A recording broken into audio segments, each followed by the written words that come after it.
हाँ भाई, ये सब हो गया था, ये वाला भी हो गया था, ये पढ़ो।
हमें क्या लगता है,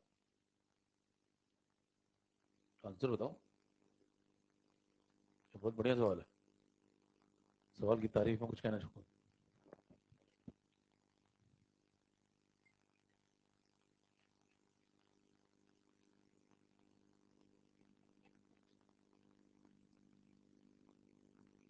देखिए, रिएक्शन चल रही है, A2 gives B plus half C। Reaction को ध्यान से देखें तो सब गैसियस लोग हैं यहाँ, तो सब PV is equal to NRT follow कर रहे होंगे। PV is equal to NRT follow करेंगे तो इसके अंदर क्या क्या कांस्टेंट है। एक तो वेसल फिक्स मान के चलेंगे, आप कुछ दिया नहीं है, प्रेशर में बदलाव हो रहा है तभी तो 100 से बदल के वो 120 हुआ है। तो एक तो प्रेशर वेरिएबल है, दूसरा रिएक्शन जब होगी तो इसका मोल जाएंगे उसके बनेंगे, तो मोल भी वेरिएबल है। तो बाकी वी और टी कांस्टेंट होंगे। फिर आर बचपन से कांस्टेंट है, तो बताइए वी और टी दो लोग यहाँ कांस्टेंट मान के चलेंगे। तो ऐसे केस में पी प्रोपोर्शनल टू एन चल रहा है, तो प्रेशर और मोल एक दूसरे के डायरेक्टली प्रोपोर्शनल है। जिस रेशियो में मोल चल रहा है उसी रेशियो में प्रेशर भी चलेगा। मतलब अगर इसका एक मोल जाता है तो इसके एक मोल बनते हैं, तो अगर इसका एक एटीएम जाएगा तो इसका एक एटीएम प्रेशर बनेगा। तो प्रेशर में वही बातचीत करेंगे जो मोल में चल रही है। ठीक है, शुरू करें फिर। इतनी बात समझ लेने के बाद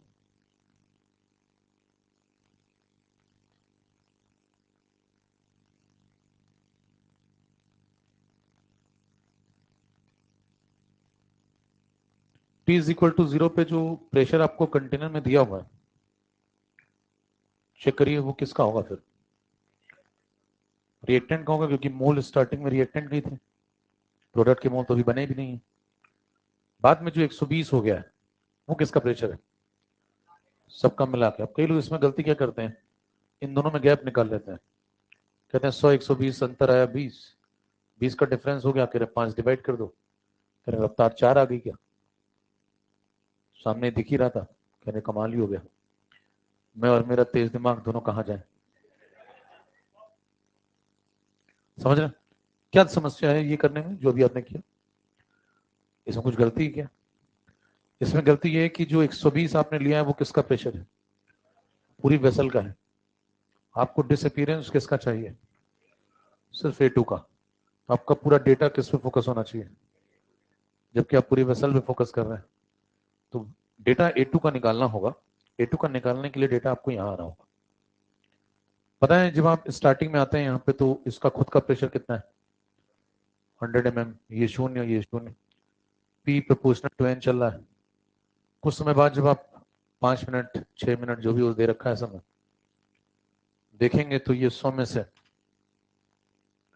कुछ पी प्रेशर ड्रॉप हो चुका होगा। अब अगर इसका 1 मोल जाएगा तो इसके 1 मोल बनेंगे, इसका पी गया तो इसका भी पी बनेगा, तो इसका पी 2 बनेगा 1/2। अब इन सबको उठा के जोड़ दें, टोटल इंडिविजुअल प्रेशर को उठा के जोड़ दें सबके, तो ये टोटल प्रेशर के बराबर हो जाएगा। कुल दबाव 120 है, पी काट दें, यहां से पी की वैल्यू निकल आएगी। पी की वैल्यू निकालेंगे तो वो आ रही है 40। एक बार पी निकल आया तो आपको किस पे फोकस करना था? ए के डेटा पे, तो ए पे आए। ए का इनिशियल कितना था, बाद में कितना हो गया? 100 माइनस पी, पी की वैल्यू अगर लगाएं तो 100 माइनस 40, पी की वैल्यू 40 है, तो क्या 60 हो गया? तो अगर ये 100 से घट के 60 हो गया है तो कितना गिर गया? 40 से गिर गया। कितनी देर में? तो समान ज्ञान से भी सवाल खत्म है। 40 से गिरते हो, 5 मिनट में गिरते हो, तो गिरने की रफ्तार क्या है? 8 mm/मिनट। अब मान लीजिए आपका लिखने का बहुत मन है, नया पेन खरीदा आपने, सवाल तो खत्म हो चुका है, इतना ही सवाल। तो देखिए A2 कितना था पहले? 100, अब कितना हो गया? 60। कितने से गिरावट हुई? 40 से। कितने समय में से हुआ? 5 मिनट में। तो 5 मिनट में 40 से गिरते हो तो 1 मिनट में कितने से गिरोगे? 8 से। 2 मिनट में 16 से। 3 मिनट 24, 4 मिनट, 5 मिनट में 40। कहानी खत्म है, यही सवाल। अब अगर आप लिखना चाहते हैं कि नहीं भाई मैं तो पूरा लिख के करता हूं, तो लिख के कर लीजिए। फिर आप क्या निकालेंगे? dp/dt। किसके लिए? A2 के लिए। और अगर चेंजेस बड़े हैं तो आप वहां पे डीपी की जगह पे क्या लगा सकते हैं? डेल्टा लगा सकते हैं। तो डेल्टा और डीपी में कोई बहुत बड़ा अंतर नहीं है, बस वो चेंजेस छोटे हैं, किसी में चेंजेस बड़े हैं। ये सब किस पे लगाएंगे आप? A2 पे। तो ऊपर डेल्टा भी किसका? A2 का। तो बताइए डेल्टा कैसे निकालते हैं? फाइनल माइनस, तो फाइनल किसका? A2 का। इनिशियल किसका? Time interval. फाइनल A2 का देख करके बताएं यहां से। ये वाला है 60 इनिशियल। तो जैसे आप पहले करते आते थे वैसे करते जाए। अच्छा यहाँ पे क्या माइनस लगाना होगा? रेट ऑफ डिसअपीयरेंस पूछा तो बताइए, रेट ऑफ डिसअपीयरेंस अगर पूछा हुआ है तो माइनस क्यों लगा रहे हैं? ये सब चर्चा हो चुकी है क्या? क्योंकि आंसर पॉजिटिव आना चाहिए हमेशा। डेल्टा पी आपको पता है A2 के लिए कैसा होगा? नेगेटिव, क्योंकि घट रहा है, तो यहाँ माइनस लगा लें। डेटा पुट करेंगे तो बताएं फाइनल कितना? 60 इनिशियल 100 डिवाइड बाय, सॉल्व करिए थोड़ा, तो ये -40 माइनस माइनस प्लस बन जाएगा। बहुत लिखने का मन है तो इतना लिखने के बाद भी आप वहीं पहुंचेंगे।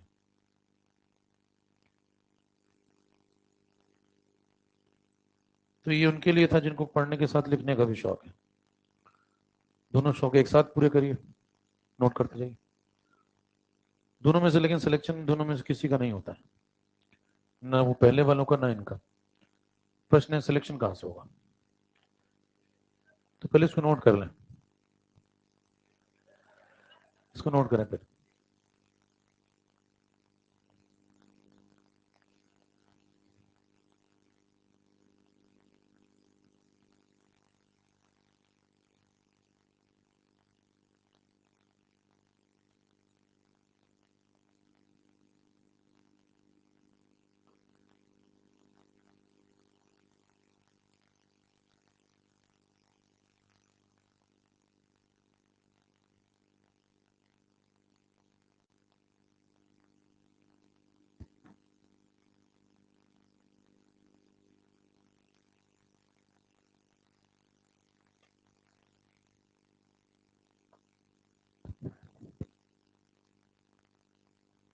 हो गया?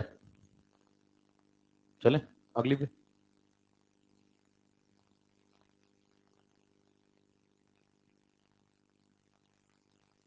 ये पूरा प्रॉपर लिखने वाला तरीका हो गया जो आपने शुरुआत में पढ़ा था। लिखते सब हैं।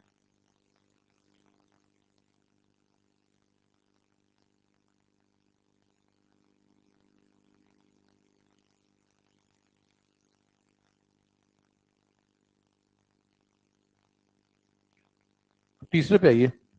इससे सिलेक्शन होता है। नोट कर लिया?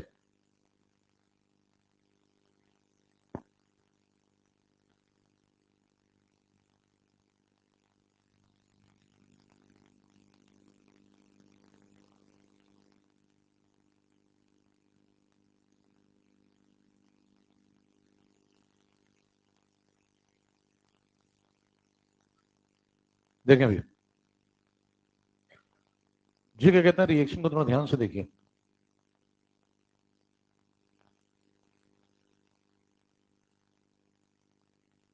इनके कोफिशिएंट कुछ बता रहे हैं। ये कह रहे हैं कि अगर एक जाता है तो ये एक बनेगा और ये हाफ बनेगा। तो जितनी देर में A2 का एक मोल जाता है उतनी देर में B का एक मोल बनता है। तो मतलब A और B ने आपस में बातचीत कर ली है कि मैं जितने मोल अपने कम कराऊंगा उतने मोल तुम्हारे। कल को अगर इसके 2 मोल जाएंगे तो इसके 2 मोल बनेंगे, इसके 3 जाएंगे तो B के 3 बनेंगे। और P प्रोपोर्शनल टू N है तो जिसके मोल जिस हिसाब से चल रहे होंगे उसी हिसाब से प्रेशर भी चल रहा होगा। तो जितना प्रेशर ये घटाएगा क्या उतना ही प्रेशर B बढ़ाएगा। तो इन दोनों ने कहा कि हम दोनों का तय हो गया कि हम जितना एक घटाएगा हम दूसरा व्यक्ति उतना बढ़ा देंगे। तो अगर एक व्यक्ति उतना ही घटा रहा है दूसरा उतना ही बढ़ा रहा है तो नेट में प्रेशर में इनकी वजह से कोई परिवर्तन नहीं आना चाहिए। मतलब प्रेशर की जिम्मेदारी अब ये दोनों मिलकर नहीं लेते हैं। ये कहते हैं हमारी वजह से प्रेशर नहीं बदला है। लेकिन क्या फिर भी प्रेशर बदला है? लेकिन प्रेशर पहले कितना था, अभी कितना है? तो क्या प्रेशर बढ़ गया है? कितने से? तो उसकी जिम्मेदारी ना ए लेगा ना ही। तो जब ये दोनों जिम्मेदारी नहीं लेंगे तो फिर जिम्मेदारी कौन लेगा? जिम्मेदारी सी लेगा। तो सी कहेगा इसका मतलब जो 20 से बड़ा है, जो 100 से 120 हुआ है, उसकी पूरी जिम्मेदारी किसकी है? तो यानी कि ऐसा तभी हुआ होगा जब सी खुद भी 20 से बड़ा होगा। क्योंकि ए का घटना और बी का बढ़ना ये दोनों घटनाएं तो कैंसिल हो गई। नेट में प्रेशर में जितना भी बदलाव हुआ है वो सब कौन ला रहा है? सी ला रहा है। और प्रेशर में बदलाव हुआ कितने का है? 20 का। तो ये 20 का बदलाव क्या सी ला रहा होगा? कितना टाइम में ये सब हुआ? 5 मिनट में। तो क्या सी के बदलाव की रफ्तार 20/5 है? तो अगर आपसे कोई पूछे कि सी के बनने का रेट बताइए तो क्या बताएंगे? 4 mm/मिनट। ये किसका आंसर हो सकता था? सी का। अगर प्रश्न में पूछा जाए सी का आंसर बताइए तो इतनी देर में सवाल हो जाना चाहिए। समझ रहे हैं? अब आम आदमी कैसे करता है, वो पूरा सब सॉल्व करेगा फिर सी का डेटा चेक करेगा, कहेगा पहले 0 था P/2 है इतने का चेंज है, P पुट करेगा यहाँ से। फिर देखिए P आप पुट करके देखिए 40 पुट करेंगे तो 0 से कितना हो गया? 20। सही चल रहा है?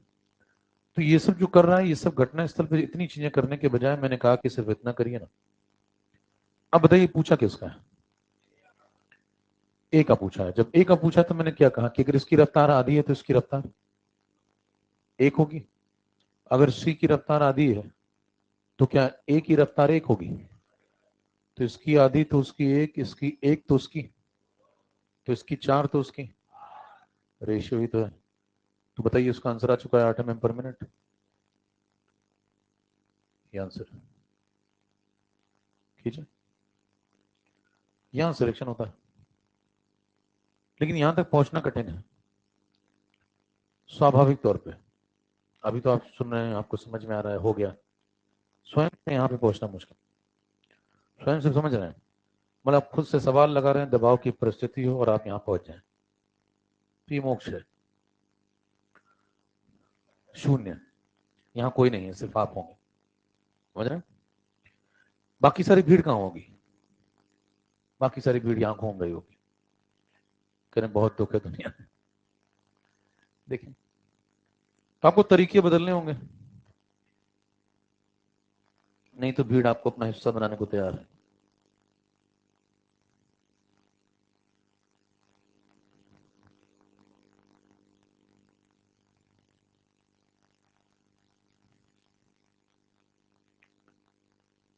जल्दी से नोट करें।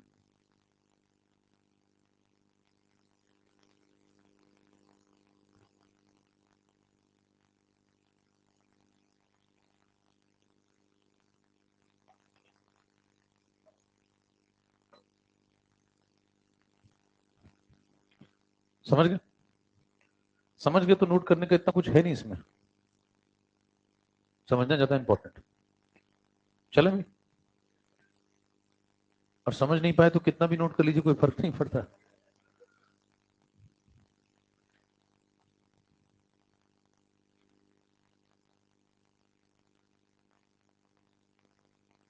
लगाओ।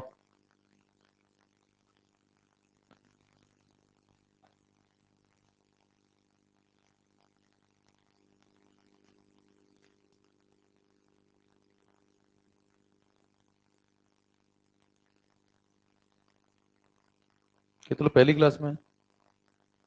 आज पहली क्लास, क्या करोगे फिर बाकी पीछे वाला? कैसे? विधि पता है कवर करने की विधि? प्लस मिला होगा आपको। तो लेक्चर नंबर 1 और लेक्चर नंबर 2 की क्या पड़ी हुई है प्लस पे? रिकॉर्डिंग। ये कैमरा है, चलता है, तो इसमें सब कुछ रिकॉर्ड होकर वहां पड़ा हुआ है। पूरी क्लास है, वहां से देख लें। 2 लेक्चर हुए इसके पहले।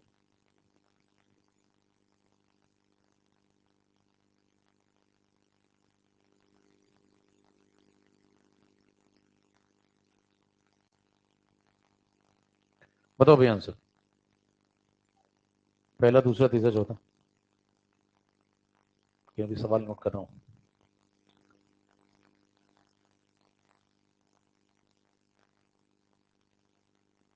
दिखाई पड़ रहा है पीछे तक सवाल?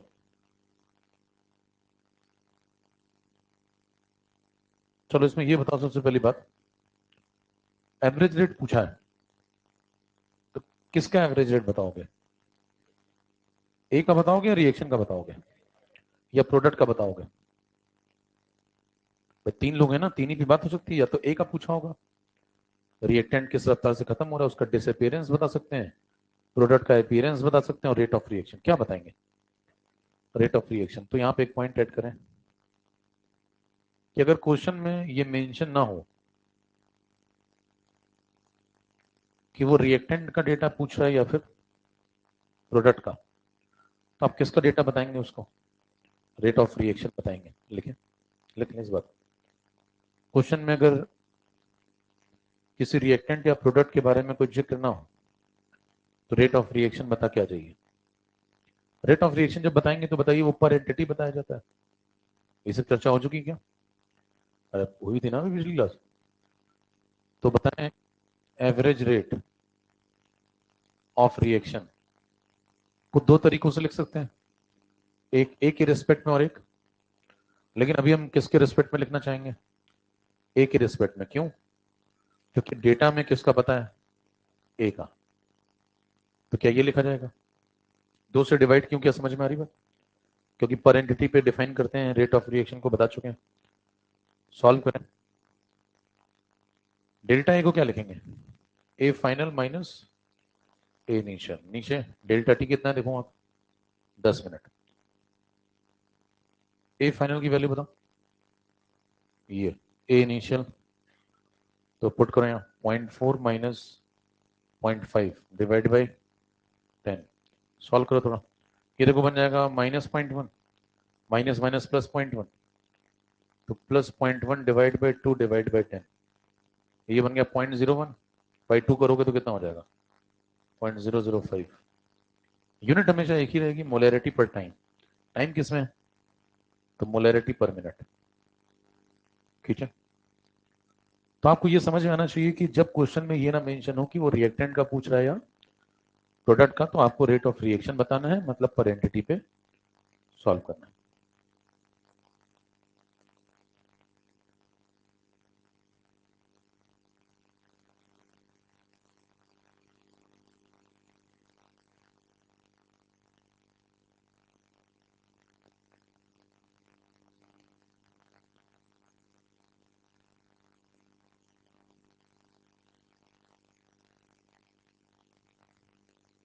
अगला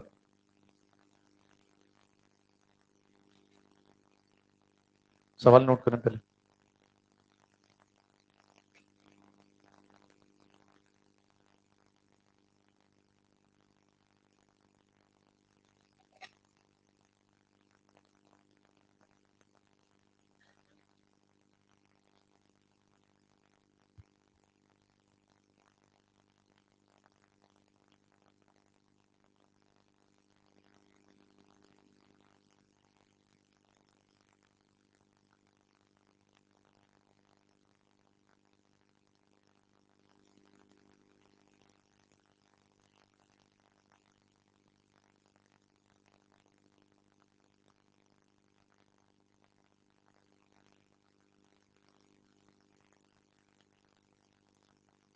यहां पे कर लेना आफ्टर 10 मिनट्स।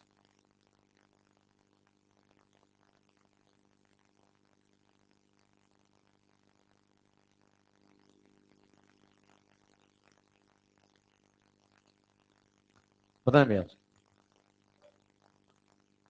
कितनों का पहला आ गया, दूसरा, तीसरा, चौथा,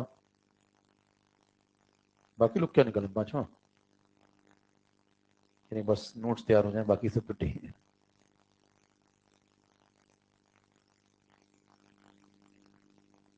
लगाओ भैया, सादा पेज ले लिया करो बगल में, रफ कॉपी, सॉल्व किया करो थोड़ा।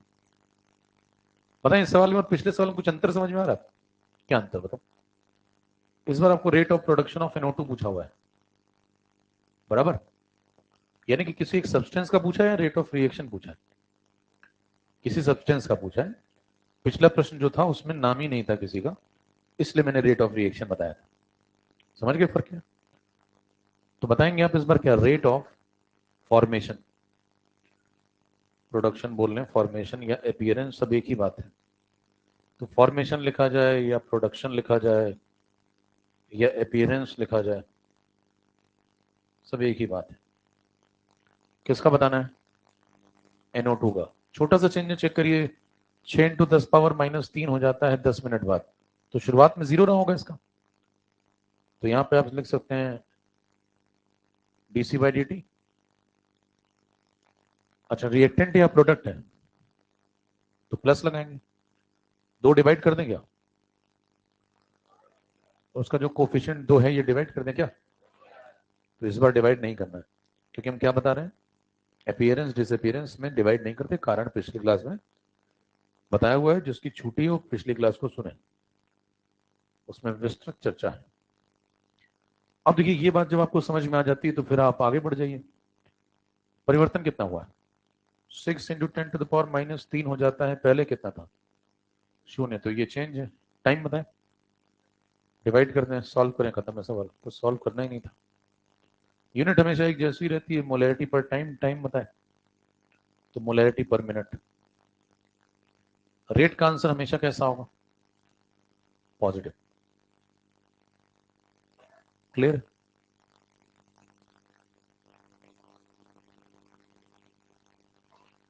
तो 2 सवाल जो अभी आपने लगाया उसमें 2 बातें समझ में आ जानी चाहिए, कब कोफिशिएंट डिवाइड करना है, कब नहीं करना है। और इसके पहले जो आपने सवाल लगाया था उसमें प्रेशर वाला वेरिएशन कवर हो गया। तो अभी तक आप 5 बातें टेक्निकल समझ चुके हैं, 5 प्रकार के न्यूमेरिकल हो चुके हैं। तो चीजों को समराइज करते चला करिए, क्या 5 बातें इंपॉर्टेंट आपने पढ़ी, कोई आपसे पूछे तो क्या बताएंगे? कहेंगे एक रेट ऑफ रिएक्शन होता है, उसमें पर एंटिटी पे बात होती है, एक अपीयरेंस डिसअपीयरेंस का सवाल आ सकता है, उसमें ओवरऑल बातें करनी, एक सवाल मोल का या मोलैरिटीज के रेशियो का हो सकता है, जिसमें कंसंट्रेशन के रेशियो पे बात हुई थी, वो सवाल जैसे कि ये था, ये वाला, ये वाला। एक सवाल मास के वेरिएशन पे हो सकता है, जिसमें मास रेशियो पे बात हुई थी। एक सवाल प्रेशर के रेशियो पे हो सकता है, जिसमें प्रेशर के वेरिएशन पे बात हुई। टोटल हमने 5 वैरायटी ऑफ क्वेश्चन कर लिए। और आप नया कुछ लगाएंगे तो इसी पे क्या होता है, किताबों में बस क्या होता है, डेटा चेंज होता रहता है, रिएक्शन चेंज हो जाएगी और क्या चेंज हो जाएगा, डेटा चेंज हो जाएगा, कोई नई बात थोड़ी आ जाएगी। तो इतने में अब कुछ और नया हो नहीं सकता, कहानी खत्म है, आगे बढ़िए। अगला कार्यक्रम आपको पढ़ना है,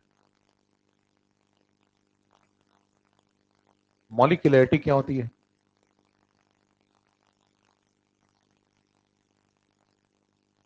और ऑर्डर क्या होता है। 2 नए टर्म्स आते हैं आपकी जिंदगी में, एक का नाम मॉलिक्यूलैरिटी, दूसरे का नाम ऑर्डर। जब आप इनको समझने जाएंगे तो आपके पास 2 प्रकार की रिएक्शंस होगी जिन पे आप ये बातचीत करेंगे। तो लिखें, there are 2 types of reactions.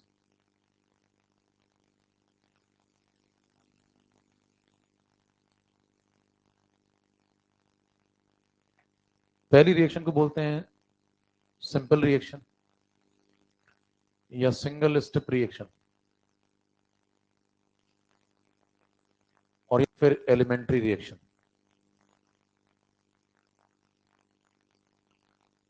दूसरी जो रिएक्शन है वो कॉम्प्लेक्स है, इसे आप मल्टी स्टेप रिएक्शन भी बोलते हैं। नाम से डेफिनेशन समझ में आ जाती है।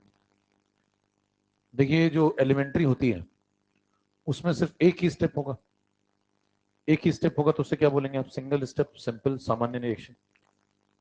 जो कॉम्प्लेक्स रिएक्शन होती है उसमें कई सारे स्टेप्स होंगे। तो डेफिनेशन क्लियर है, मल्टी स्टेप में रिएक्शन होगी, एक मैकेनिज्म होगी। तो बारी बारी से आपको इन दोनों रिएक्शंस के बारे में क्या पढ़ना है? इन दोनों की मॉलिक्यूलरिटी और इन दोनों की ऑर्डर। तो टोटल कितनी बातें अपने पास हो गई पढ़ने वाले? 4। 2 लोग हैं और दोनों पे 2-2 बातें हैं। तो चर्चा शुरू करते हैं सबसे पहले कहां से? एलिमेंट्री से। तो इन डालेंगे एलिमेंट्री की मॉलिक्यूलरिटी पढ़ने जा रहे हैं पहले। तो पहला काम, molecularity of elementary reaction.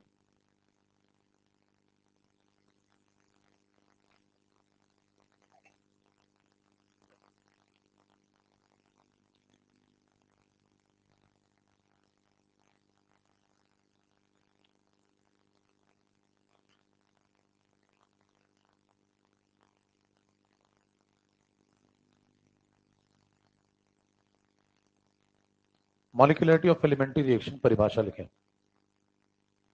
It is equal to total number of, it is equal to the total number of reacting species, reacting species, bracket में लिखें, it is equal to the total number of reacting species, bracket में लिखें, atoms slash molecules slash ions slash radicals, bracket बंद। 4 लोग हैं, atom, ion, molecule और radical, bracket बंद। आगे लिखें comma, participating in the reaction, participating in the reaction। देखिए अगर आपसे कोई कहता है कि मुझे एक सिंपल सी रिएक्शन है और उसकी मॉलिक्यूलरिटी पता करनी है, तो सिंपल सा काम करें, जो भी रिएक्शन आपको दी उसके अंदर काउंट कर लें कितने लोग टोटल स्पीसीज हैं। रिएक्टिंग स्पीसीज का मतलब जो पार्टिसिपेट कर रहे हैं। जैसे उदाहरण के तौर पर मान लो आपको एग्जांपल दिया जाए पहला,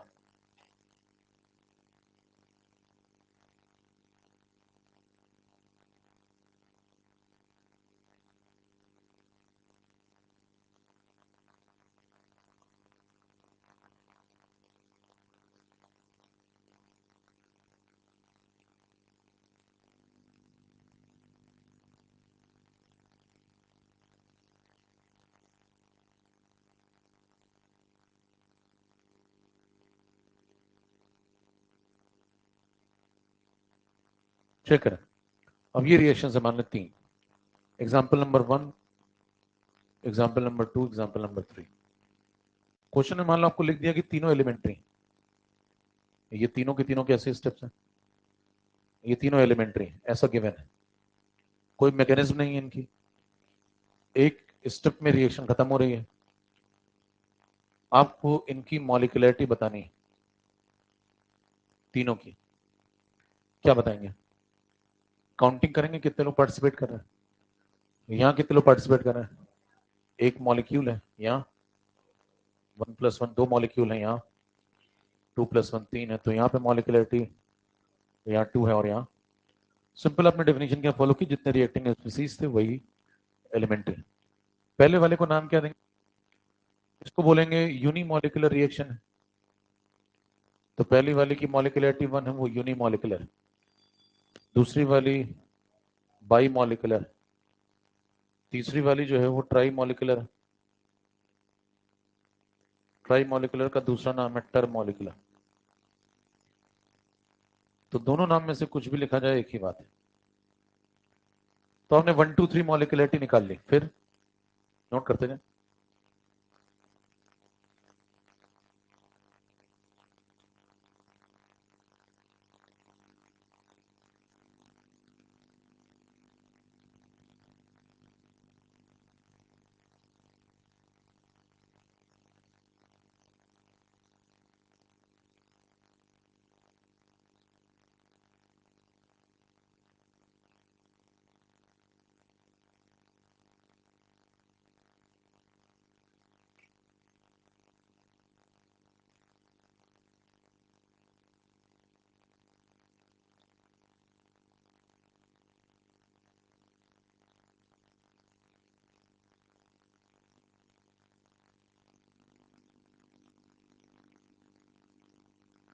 ठीक है भाई। सवाल अब ये उठता है कि मॉलिक्यूलरिटी आपने 1 पढ़ ली, मॉलिक्यूलरिटी 2 भी पढ़ ली, फिर मॉलिक्यूलरिटी 3 पढ़ ली, इसके बाद क्या? 3 के बाद 4 पे नहीं जाओगे? देखिए सवाल क्या क्या उठते हैं। जब आप एलिमेंट्री के लिए बातचीत कर रहे थे, यानी कि सिंपल रिएक्शन पे बातचीत कर रहे थे, तो मॉलिक्यूलरिटी +1 आई, +2 आई, +3 आई, तो कोई व्यक्ति आपसे पूछ सकता है कि 1 के पीछे क्यों नहीं जाते हो? 1 के पीछे क्या हो सकता है? शून्य हो सकता है, -1, फ्रैक्शंस भी हो सकते हैं। 1 और 2 के बीच में क्यों नहीं रुकते हो? 1 और 2 के बीच में 1.5 भी हो सकता है। 2 और 3 के बीच में कहीं क्यों नहीं रुकते हो? और 3 के आगे क्यों नहीं जा रहे हो? तो इतने सारे सवाल हैं। यहां क्यों नहीं रुके, यहां क्यों नहीं रुके, आगे क्यों नहीं जा रहे, इसके पीछे क्यों नहीं जा रहे? तो इनके जवाब सुने। पहला जवाब आप कहेंगे कि मॉलिक्यूलरिटी, अगर आपसे पूछा जाए क्या क्या हो सकती है, नेगेटिव, जीरो या पॉजिटिव, तो तीनों में से सिर्फ क्या हो सकती है? पॉजिटिव। कारण? जीरो इसलिए नहीं हो सकती क्योंकि जीरो मॉलिक्यूल अगर टोटल पार्टिसिपेट करेंगे तो फिर रिएक्शन कहां से हो रही है? कुछ तो होना चाहिए करने के लिए। नेगेटिव में क्या -2 मॉलिक्यूल पार्टिसिपेट करेंगे रिएक्शन? सेंस ही नहीं बनता कुछ। नेगेटिव में कहां से मॉलिक्यूल आओगे? तो मॉलिक्यूलरिटी केवल क्या होती है? दूसरी बात, फिर आपसे कहेगा कि मॉलिक्यूलरिटी इंटीजर हो सकती है। इंटीजर समझते हैं? पूर्ण संख्या, +1, -1, +2, -2, इस टाइप से। या फिर फ्रैक्शनल हो सकती है। तो क्या बोलेंगे आप? इंटीजर हो सकती है लेकिन फ्रैक्शनल नहीं हो सकती। तो आपको इंटीजर मिलेगी लेकिन फ्रैक्शनल कभी नहीं मिलेगी। पूछेगा फ्रैक्शनल क्यों नहीं मिलेगी? तो आप कहेंगे जब आप यहाँ पे एटम सेलेक्ट करते हैं पार्टिसिपेटिंग सब्सटेंस के तौर पे, या मॉलिक्यूल लेते हैं, या फिर आप आयंस लेते हैं, या फिर रेडिकल्स लेते हैं, फ्री रेडिकल्स, तो जब भी आप लेंगे इनमें से कुछ भी, तो हमेशा 1 बाय 1 एंटिटी वाइज ही तो लेंगे। जैसे उदाहरण के तौर पर मान लें आप नाइट्रोजन सेलेक्ट करने के लिए बैठे हैं, एक नाइट्रोजन एटम, तो आप नाइट्रोजन का एक एटम लेंगे वेसल के अंदर, या फिर आपको और लेना है तो आप एक और लेंगे। अब आप ऐसा थोड़ी कर देंगे इसमें से आधा नाइट्रोजन निकाल लें। आधे नाइट्रोजन का क्या मतलब होगा? मतलब नाइट्रोजन का खुद का एक स्ट्रक्चर होता है, एक न्यूक्लियस होता है, बाहर इलेक्ट्रॉन घूम रहे हैं। अब क्या करेंगे? नाइट्रोजन के पास मान लो 7 इलेक्ट्रॉन है, 7 प्रोटॉन है, 7 न्यूट्रॉन है, तो क्या आधे ले जाओगे वहां से? 7 में से कहोगे 3 इलेक्ट्रॉन मेरे साथ, चलो 4 यहीं रुको, तो ऐसा तो होगा नहीं। तो जब आप एंटिटी सेलेक्ट करते हैं तो 1 बाय 1 सेलेक्ट करते हैं, एक या फिर एक और या फिर एक और। तो आंसर हमेशा ओवरऑल जब जुड़ेगा तो क्या बनेगा? इंटीजर, वो कभी फ्रैक्शनल। मॉलिक्यूल में भी ऐसा ही है। आप अगर मान लीजिए N2 ले रहे हैं, तो आप या तो एक N2 लेंगे, या फिर आप एक और N2 लेंगे, या फिर एक और लेंगे, तो एंटिटी वाइज ही तो सिलेक्ट करेंगे। नाइट्रोजन नाइट्रोजन में एक बॉन्ड बना हुआ है यहाँ, तो क्या यहाँ से आधा N2 निकाल के ले जाओगे? बॉन्ड तोड़ दोगे? ऐसा तो होगा नहीं। तो जब आप प्रैक्टिकली बातें करते हैं तो आप एक एक एंटिटी वाइज ले जाते हैं, तो समेशन हमेशा कैसा बनेगा? इंटीजर। इसीलिए क्या कहा गया? मॉलिक्यूलरिटी हमेशा कैसी आती है? इंटीजर। अब आपके तेज दिमाग में ख्याल उठेगा कि ऐसा भी तो होता था कि हम लोग 1/2 N2, 3/2 H2 कर लेते थे, बराबर, अमोनिया बन जाती थी। ये क्या था फिर? तो क्या यहाँ पे आप N2 को आधा तोड़ करके ले गए थे? तो सवाल है उसका जवाब नहीं कि आप ले तो हमेशा ऐसे ही जाते हैं, N2 है तो ऐसे ही जाएगा। N2 आधा तोड़ के कहां से ले जाएंगे? क्या फिर वो क्या लिखा था? वो ये कहने का मतलब था कि अगर आप आधे मोल ले जाते हैं N2 के, तो आपको 3/2 मोल H2 की जरूरत पड़ती। वो एक रेशियो की बातें कर रहा है। लेकिन जब आप प्रैक्टिकली रिएक्शन में ले जाएंगे इन दोनों को रिएक्ट कराने के लिए, तो आप कैसे ले जाएंगे? Entity wise. एंटिटी वाइज मतलब या तो एक मॉलिक्यूल, या एक और मॉलिक्यूल, या फिर एक और मॉलिक्यूल। तो आप प्रैक्टिकली थोड़ी ऐसे ले जाते हैं, ये तो मैथमेटिकल बातें हैं। जब प्रैक्टिकल की बात होगी तो आप हमेशा एंटिटी वाइज ले जाएंगे इस तरीके से। तो आपको आंसर कैसे मिलेंगे? हमेशा इंटीजर। तो बताइए मॉलिक्यूलरिटी में दो बातें कॉमन क्या समझ में? पॉजिटिव होगी और इंटीजर होगी। तो लिख लें ये,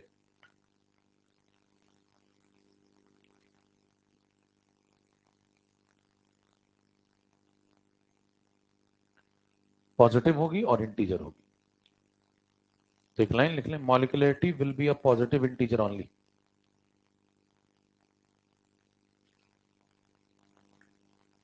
मॉलिक्युलरिटी will be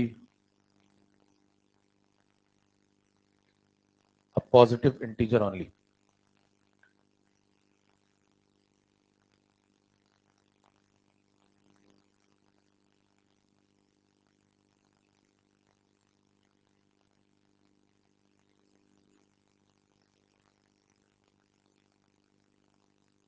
बराबर बात है। अब बताएं कुछ सवालों के जवाब आपको मिल गए क्या? बताइए, जब आपने कहा कि मॉलिक्युलरिटी पॉजिटिव इंटीजर होगी तो इसके बीच में रुकने का कोई प्रश्न ही नहीं है, क्योंकि इनके बीच में रुकोगे तो आप इंटीजर नहीं कहलाओगे, आप फ्रैक्शनल हो जाओगे। इनके बीच में रुकने का भी कोई सवाल नहीं पैदा होता, क्योंकि आप फिर फ्रैक्शनल हो जाओगे। इसके पीछे जाने का भी कोई सवाल नहीं उठता, क्योंकि 1 के पीछे जाएंगे तो शून्य मिलेगा, 0 हो नहीं सकते, नेगेटिव हो नहीं सकती, तो पीछे जाने का कोई मतलब नहीं। तो अब एक सवाल बचता है सिर्फ, कौन सा, कि 3 के आगे भी तो इंटीजर होते हैं। अगर तुम्हें पॉजिटिव ही लेना है और इंटीजर ही लेना है तो 3 के आगे भी तो बढ़ो। क्या 3 के आगे +4 नहीं होता? +4 भी तो एक पॉजिटिव इंटीजर है। तो +1 पढ़ा, +2 पढ़ा, +3 पढ़ा, +4 क्यों नहीं? इस सवाल का जवाब ढूंढिए। तो इसका जवाब है कि प्रैक्टिकली जब आप देखते हैं तो मॉलिक्युलरिटी लेस देन और इक्वल टू 3 मिलती है। कोई पूछे इसका क्या कारण है? कारण लिखें।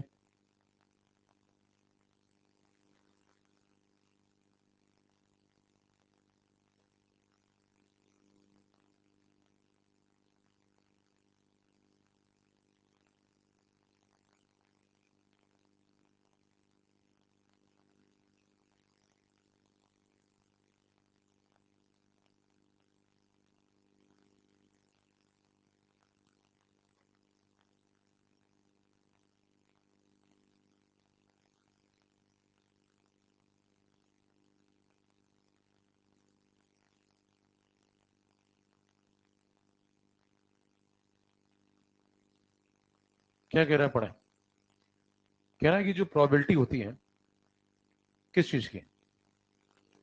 इफेक्टिव कोलिजन की। किसके बीच में? 3 से अधिक लोगों के बीच में, साइमल्टेनियसली, एक साथ, वो ना के बराबर है। इफेक्टिव कोलिजन शब्द का एक प्रयोग हुआ है। इसको कायदे से हम लोग तब समझ पाएंगे जो हम कोलिजन थ्योरी पढ़ेंगे इसी चैप्टर में आगे। लेकिन फिलहाल इफेक्टिव कोलिजन शब्द का प्रयोग हुआ है तो थोड़ा सा समझ लीजिए। इफेक्टिव कोलिजन का मतलब होता है दो व्यक्ति आमने सामने से इफेक्टिवली टकराएं। इफेक्टिवली टकराएंगे तो की खोपड़ी टूटनी चाहिए। दोनों खोपड़ी टूटने का मतलब समझते हैं? जैसे मान लें एक आदमी आमने से आ रहा है और एक आदमी सामने से आ रहा है और उनकी एनर्जी जबरदस्त है ऐसे, और ओरिएंटेशन भी बिल्कुल सही है, मतलब एकदम सही दिशा में अपोजिट डायरेक्शन से आ रहे हैं और एनर्जी भी जोरदार है। तो अगर ऐसे टकराएंगे तो दोनों की खोपड़ी टूटेगी। इसको क्या बोलते हैं? ये इफेक्टिव कोलिजन है। अगर इनमें से कुछ भी गलत हुआ तो वो इफेक्टिव कोलिजन नहीं होगा। इनमें से कुछ भी गलत का मतलब समझ गया? ये जो ऐसे आ रहे हैं इनकी स्पीड अगर डाउन हो गई तो भी गड़बड़ है, क्योंकि स्पीड अगर कम होगी तो हो सकता है दूसरा एक पहले वाले को देख ले, सही समय गाड़ी मोड़ ले, गाड़ी मोड़ ले तो उसको खरोंच आएगी, खोपड़ी नहीं टूटेगी। इफेक्टिव कोलिजन में खोपड़ी का टूटना जरूरी है, बराबर। या ये अपनी दिशाएं बदल लें, दोनों पैरेलल में चले जाएं। अगर दोनों एक ही दिशा में जा रहे हैं पैरेलली और जबरदस्त रफ्तार से जा रहे हैं तो भी कभी कोलिजन, समझ ना? तो दोनों स्पीड में ऐसे जा रहे हैं लेकिन तब भी कोलिजन नहीं होगा। तो इफेक्टिव कोलिजन के लिए ये होना आवश्यक है, एनर्जी और ओरिएंटेशन। इसमें भी आगे चर्चा होगी जब हम लोग पढ़ेंगे कोलिजन थ्योरी। फिलहाल ये बताएं कि अगर हम संख्या लोगों की बढ़ाते जाएं, मतलब 3 से अधिक एंटिटीज हम कर लें, तो फिर ये इफेक्टिव कोलिजन होने की प्रोबेबिलिटी कम क्यों हो जाती है? जैसे दो व्यक्ति हैं, ऐसे आ रहे हैं ऐसे आ रहे हैं, मान लो एक ही चौराहे पे दोनों एक जगह आकर के टकरा गए। ये किसी से फोन पे बात कर रहा होगा, ये किसी और से फोन पे बात कर रहा होगा, क्या पता उसी से कर रहा हो। आजकल ऐसा भी होता है, तीनों कॉन्फ्रेंस पे हो। तो मान लीजिए और तीनों में से दो को ये बात पता हो तो मामला और गहरा हो जाता है। अब देखिए, मान लीजिए इधर से आ रहा है वो उधर से आ रहा है, दोनों फोन पे बातें कर रहे हैं, एक दूसरे को देख नहीं पाए, जबरदस्त स्पीड से आया और टकरा गए। दोनों की आखिरी बात होगी, बाय भी नहीं बोल पाएंगे, उधर से बाय आ रहा होगा। अब ध्यान दीजिए, इस प्रकार से जो कोलिजन हुए हैं वो कौन से कोलिजन हुए? इफेक्टिव कोलिजन हुए। अब अगर ये संख्या बढ़ जाए, मान लीजिए एक इधर से आ रहा हो, एक उधर से आ रहा हो और एक इधर से आ रहा हो, 3 व्यक्ति हैं। अगर आप पूछें कि 2 व्यक्तियों में इस प्रकार से टकराने की साइमल्टेनियसली का मतलब एक ही समय पे, एक ही जगह पे, क्या बोलो, एक ही समय पे, एक ही जगह पे, एक साथ। तो अगर 3 व्यक्ति हैं तो तीनों का एक ही समय पे एक ही जगह पे टकराना, क्या इसकी प्रोबेबिलिटी 2 व्यक्तियों से थोड़ी सी कम है? क्योंकि जब संख्या बढ़ेगी तो हो सकता है इन तीनों में से कोई एक व्यक्ति आखिरी में संभल जाए, उसका ओरिएंटेशन बदल जाए। क्योंकि तीनों को एक जगह पे टकराना काफी मुश्किल काम है। ये इधर से आए, वो उधर से आए और ये इधर से आए और तीनों यहीं पे टकराए एक साथ। यही संख्या जब बढ़ के 4 हो जाएगी तो क्या प्रोबेबिलिटी और गिर जाएगी? तो जितने अधिक लोग होते हैं उनकी इफेक्टिव कोलिजन होने के चांस उतने कम होते चले जाते हैं। प्रैक्टिकली पाया गया है कि 3 से अधिक लोगों के एक साथ इफेक्टिव कोलिजन करने के चांसेस बहुत दिनों से देखे नहीं गए। तो ऐसा नजारा लोगों ने प्रैक्टिकली देखा नहीं, तो उन्होंने कहा नेग्लिजिबल प्रोबेबिलिटी। हाँ, हो सकता है कभी टकरा जाएं 4 लोग, तो लोग ऐसे बढ़ा के 4 भी कर दें, लेकिन अभी तक इससे ज्यादा अच्छा नजारा देखने को प्रैक्टिकली लैब में नहीं मिलता। यहाँ तो आप कुछ भी बातें कर सकते हैं कि मैं 4 को भी टकरवा दूंगा, लेकिन प्रैक्टिकली 3 मॉलिक्यूल से ज्यादा लोग एक समय पे एक ही जगह। ऐसा हो सकता है कि 2 कहीं और टकरा रहे हो और 2 कहीं, लेकिन वो साइमल्टेनियस कोलिजन नहीं। साइमल्टेनियस का मतलब होता है एक ही पॉइंट पे सभी का कांटेक्ट होना चाहिए और एक ही समय पे होना चाहिए। ऐसा भी नहीं चलेगा कि 2 5 बजे टकरा गए और 2 7 बजे टकरा गए, दोनों को एक ही टाइम पे टकराना होगा। तो ये दोनों बातें जब मिला दी जाती हैं तो 3 एंटिटीज से अधिक लोगों का इफेक्टिव कोलिजन करने का जो चांस है वो बहुत कम है। इसलिए मॉलिक्युलरिटी 3 से ऊपर प्रैक्टिकली नहीं मिलती। तो फिर मॉलिक्युलरिटी क्या क्या मिलेगी? कंक्लूजन, अगर आप एलिमेंट्री रिएक्शन की बातें करते हैं तो कंक्लूजन ये कहता है कि एलिमेंट्री रिएक्शन में सिर्फ 3 आंसर ही मिल सकते हैं। कौन कौन से? या तो आंसर +1 होगा, या तो +2 होगा, या तो इनके अलावा कोई और आंसर होता ही नहीं है, क्योंकि 3 से ज्यादा मिल नहीं पाता। बाकी सब चर्चा पहले ही हो गई। नौकरी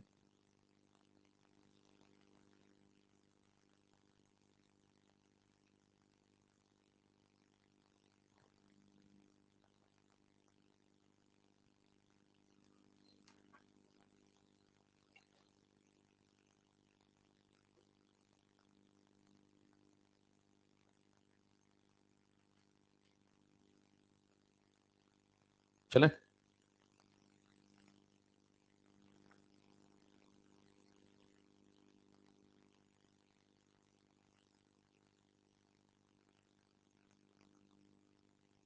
तो एलिमेंट्री का डन हो गया। अभी तक जितनी भी चर्चा आपने करी वो सब किसके बारे में थी?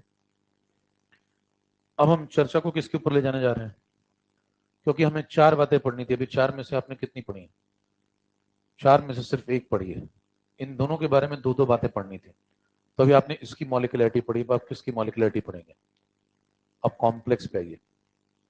कॉम्प्लेक्स का मतलब क्या होता है? ऐसी रिएक्शन जिसमें कोई मैकेनिज्म हो।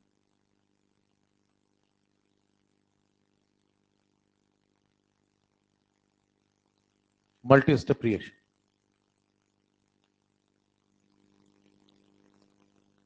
एग्जाम्पल लिखें।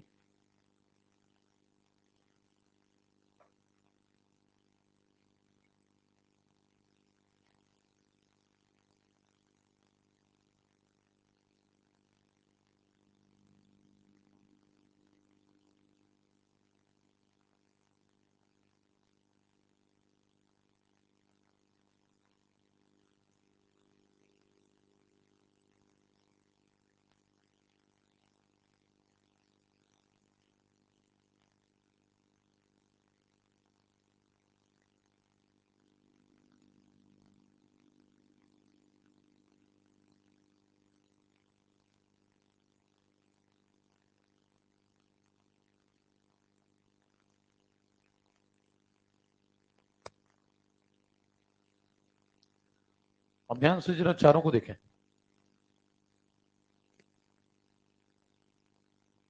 चारों में जो पहले 3 स्टेप दिख रहे हैं आपको, ये पहले 3 स्टेप कौन है? ये एलिमेंट्री, ये वाला भी एलिमेंट्री है, ये भी एलिमेंट्री है, ये भी एलिमेंट्री, सिंगल स्टेप है। इन सबको जब हम जोड़ते हैं तो हमें क्या मिलती है? एक कॉम्प्लेक्स रिएक्शन। तो ये कॉम्प्लेक्स रिएक्शन है। और इस कॉम्प्लेक्स रिएक्शन की ये जो क्या है वो क्या है, ये मैकेनिज्म। पहला प्रश्न आपको यहाँ पे ये मिल सकता है, क्या किसी कॉम्प्लेक्स रिएक्शन की जो मैकेनिज्म है वो डेफिनेट होती है या यूनिक होती है? ऐसे प्रश्न भी आए हैं कि हर कॉम्प्लेक्स रिएक्शन की एक डेफिनेट या यूनिक मैकेनिज्म होती है। तो इसका जवाब है नहीं। एक ही रिएक्शन की आप दो मैकेनिज्म भी प्रपोज, मैकेनिज्म का मतलब है एक ऐसा रास्ता, एक ऐसा तरीका जिससे वो रिएक्शन होती हुई दिख रही हो। लेकिन दो अलग अलग व्यक्तियों को दो अलग अलग तरीकों से भी रिएक्शन होती हुई दिख सकती है। तो लैब के अंदर आप जब ऑर्गेनिक कभी पढ़ें तो एक ही रिएक्शन की आपको क्या दो दो मैकेनिज्म नहीं बताई जाती, कई बार दो अलग तरीकों से एक ही रिएक्शन समझाई जाती है। और वो एक एक तरीके से आप कह सकते हैं कि अनुमान है कि ये रिएक्शन हो सकता है ऐसी हो रही हो, और ये रिएक्शन या फिर हो सकता है इस स्टेप के द्वारा हो रही हो। कभी कभी आप कोई और मैकेनिज्म, कार्बोकैटायन मैकेनिज्म लेते हैं, कभी समझाने के लिए आप कोई और मैकेनिज्म लेते हैं। तो समझाने के बहुत सारे तरीके हैं, ये सब प्रपोज तरीके हैं। तो आप कहेंगे कि किसी एक रिएक्शन की एक से अधिक मैकेनिज्म भी प्रपोज करी जा सकती है। ऐसा नहीं है कि इसके अलावा कोई मैकेनिज्म हो ही नहीं सकती। ठीक है, दूसरे स्टेप पे आइए। दूसरा प्रश्न आपसे पूछेगा कि बताइए अगर मैं इसकी मॉलिक्यूलरिटी, इसकी मॉलिक्यूलरिटी और इसकी मॉलिक्यूलरिटी और इसकी मॉलिक्यूलरिटी, चारों की मॉलिक्यूलरिटी बताना चाहता हूं, तो किसकी किसकी बता सकता हूं? पहले स्टेप की बड़ी आसानी से बता दूंगा, दूसरे की भी और तीसरे की भी, क्योंकि पहले दूसरे तीसरे में क्या बात है कि ये तीनों एलिमेंट्री हैं। तो अगर ये तीनों एलिमेंट्री हैं तो एलिमेंट्री की डेफिनेशन तो आप पढ़ ही चुके हैं। एलिमेंट्री में क्या डेफिनेशन लगानी थी आपको? एंटिटीज काउंट करिए और कहानी खत्म है। पता है यहाँ पे कितने हैं? एक एंटिटी यहाँ पे और यहाँ पे दो। अभी जो दो एंटिटीज आपको दिख रही हैं, ये देखिए यहाँ पे एटम्स हैं। तो एटम होंगे तो एटम को भी काउंट करेंगे, मॉलिक्यूल होंगे तो पहले वाले में मॉलिक्यूलरिटी 1 है, दूसरे में 1 है और तीसरे में, ठीक है। तो ये तीन काम करना तो बड़ा आसान है। चौथा प्रश्न उठता है कि इसकी मॉलिक्यूलरिटी के बारे में आपके क्या विचार है? तो अगर आपसे पूछता है कि ओवरऑल मॉलिक्यूलरिटी बताएं आप कॉम्प्लेक्स रिएक्शन की, तो दो व्यक्ति दो आंसर सोच सकते हैं। एक व्यक्ति ये सोच सकता है कि मैं जैसे इनकी बता रहा था वैसे ही जोड़ करके इनकी बता दूं। तो एक व्यक्ति ने इसका आंसर कितना दिया? दो, जो कि गलत है। दो इसलिए गलत है क्योंकि डेफिनेशन आप किसकी लगा रहे हैं? एलिमेंट्री की। और लगा किस पे रहे हैं? कॉम्प्लेक्स पे। तो चीज सही है लेकिन जहां लगा रहे हैं वो जगह गलत है। सही चीज गलत जगह लगाएंगे तो वो गलत मानी जाएगी। अगला, एक व्यक्ति कहता है कि मैं चार आंसर दूंगा। चार आंसर वो कैसे देता है? वो कहता है इन सबको उठा के जोड़ दूंगा, क्योंकि इनको जोड़ने से ही तो यही है। तो जब जोड़ने से आई है तो क्यों ना इनकी मॉलिक्यूलरिटी को भी जोड़ दिया जाए, और 1+1+1 करके यहाँ पे आंसर 4 दिया जाए। तो 4 भी गलत है। 4 इसलिए गलत है, उसके दो कारण दे सकते हैं। पहला, अगर आप मॉलिक्यूलरिटी को 4 बोलते हैं तो इसका पहला लॉजिक ये दिमाग में आता है कि चार व्यक्ति एक समय पे एक ही जगह पे साइमल्टेनियसली कोलिजन कर रहे होंगे, और ऐसा होना मैंने आपको बताया प्रोबेबिलिटी के अकॉर्डिंग उसकी संभावनाएं बहुत ना के बराबर है। दूसरा, जब ये व्यक्ति टूट रहा था उस वक्त ये दोनों तो बने ही नहीं थे। देखिए, जब ये टूटेगा तब जाकर के ये बनेगा नेसेंट ऑक्सीजन। फिर जब ये वाला स्टेप हो जाएगा तब ये वाला बनेगा। जब ये दोनों बनेंगे तब जाके ये दोनों आपस में टकराएंगे। तो आपका ये कहना कि ये वाला एक, ये वाला एक और ये वाले दोनों, ये मतलब चारों, ये चारों एक ही समय पे एक ही जगह पे टकराएंगे, इसकी लॉजिक तो बन ही नहीं रहा है। क्यों नहीं बन रहा है? क्योंकि जब ये टूट रहा था तो ये दोनों नहीं थे। तो जब नहीं थे तो टकराया कैसे? और जब ये दोनों टकरा रहे थे तो वो टूट चुका था। तो जब ये नहीं था तो ये दोनों इससे कैसे टकराएंगे? तो क्या चारों एक ही समय पे टकराने की कोई चांसेस नजर? तो इस प्रकार से मॉलिक्यूलरिटी जो आप चार बोल रहे थे वो भी गलत है। तो दो सोचना भी गलत है, चार सोचना भी गलत है। तो फिर ओवरऑल या नेट मॉलिक्यूलरिटी का कोई आंसर? तो आप कहेंगे ये सवाल ही मीनिंगलेस है। मीनिंगलेस का हिंदी माध्यम होता है तात्पर्यहीन। तात्पर्यहीन का मतलब आपने एक ऐसा सवाल पूछा है जिसका कोई जवाब देना लॉजिकल है ही नहीं। क्योंकि जब ये रिएक्शन होती है तो ये रिएक्शन स्टेप बाय स्टेप होती है। ये रिएक्शन क्या एक झटके में एक बार में हो गई? कोई पूछे ये रिएक्शन बस आपने देखा और यहाँ पे क्या हो गई, खत्म? नहीं, पहले ये वाला स्टेप होगा, जब ये कंप्लीट हो जाएगा तो फिर ये अब हो चुका है, अब ये नहीं हो रहा है, अब ये हो रहा है। जब ये हो रहा है तो पहला वाला हो चुका है और दूसरा वाला अभी होने वाला है, अभी वो हो नहीं रहा है। इसे बोलते हैं स्टेप बाय स्टेप होना।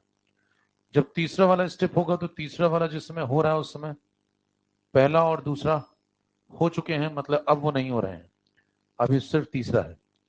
एक समय पे क्या केवल एक ही स्टेप चल रहा होगा? क्या एक समय पे एक से ज्यादा स्टेप थोड़ी चल रहे होंगे? तो आप क्या कहेंगे?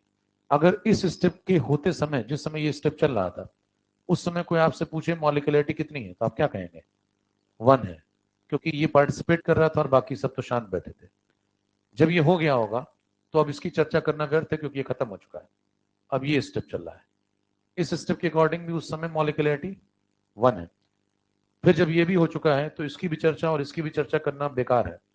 अब स्टेप नंबर 3 चल रहा है, समय बदल चुका है, इस समय मॉलिक्यूलरिटी 2 है। तो क्या इस पूरे रिएक्शन के अंदर जैसे जैसे रिएक्शन आगे बढ़ रही है मॉलिक्यूलरिटी वेरिएबल है, और मॉलिक्यूलरिटी जब वेरिएबल है तो उसका एक कांस्टेंट आंसर दे पाना ओवरऑल लॉजिकल नहीं है।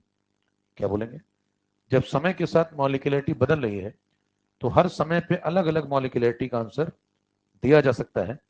इस समय पे मॉलिक्यूलरिटी 1 है, कुछ समय बाद 1 है, कुछ समय बाद 2 हो गई, लेकिन नेट में क्या मॉलिक्यूलरिटी है इसका कोई एक आंसर ओवरऑल देना पॉसिबल। तो आप कहेंगे इसका आंसर समय के अनुसार बदलता रहेगा। हम स्टेप बाय स्टेप तो आंसर दे सकते हैं, लेकिन एक नेट मॉलिक्यूलरिटी का आंसर नहीं दे सकते हैं। तो क्या बोलेंगे? कॉम्प्लेक्स रिएक्शन की ओवरऑल मॉलिक्यूलरिटी कैसी होती है? मीनिंगलेस।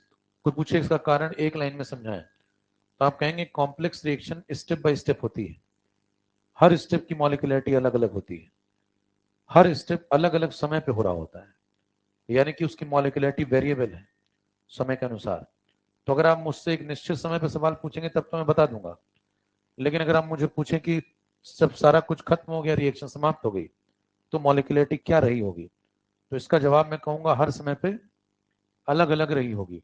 वो कहेगा मेरे को एक ही आंसर चाहिए, तो मैं कहूंगा मुझे एक समय दो।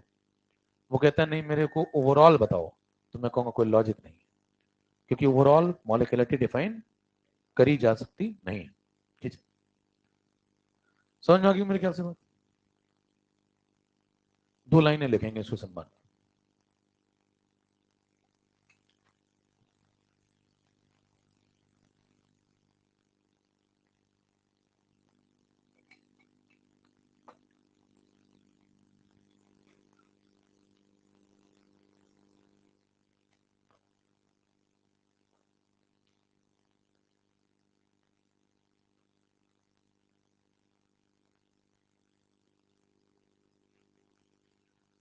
We can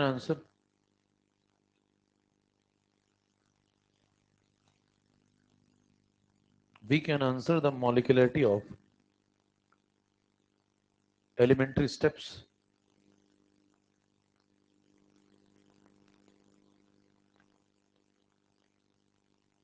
in the mechanism of complex reaction.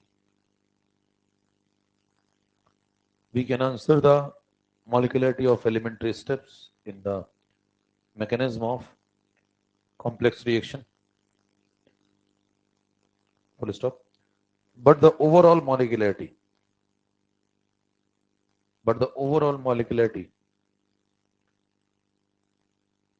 of complex reaction is meaningless.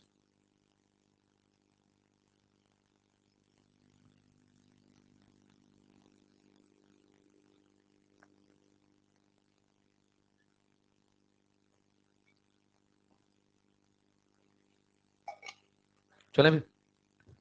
तो अभी तक आपने 4 बातों में से कितनी बातें समझ ली? 2 बातें। इन दोनों की मॉलिक्यूलरिटी चाहते थे हम, और इन दोनों की ऑर्डर चाहते थे। मॉलिक्यूलरिटी दोनों की डन है। अब चर्चा हम लोग करने जा रहे हैं ऑर्डर की तरफ। जब आप ऑर्डर की तरफ बढ़ेंगे तो आपको 2 बातें समझनी होंगी।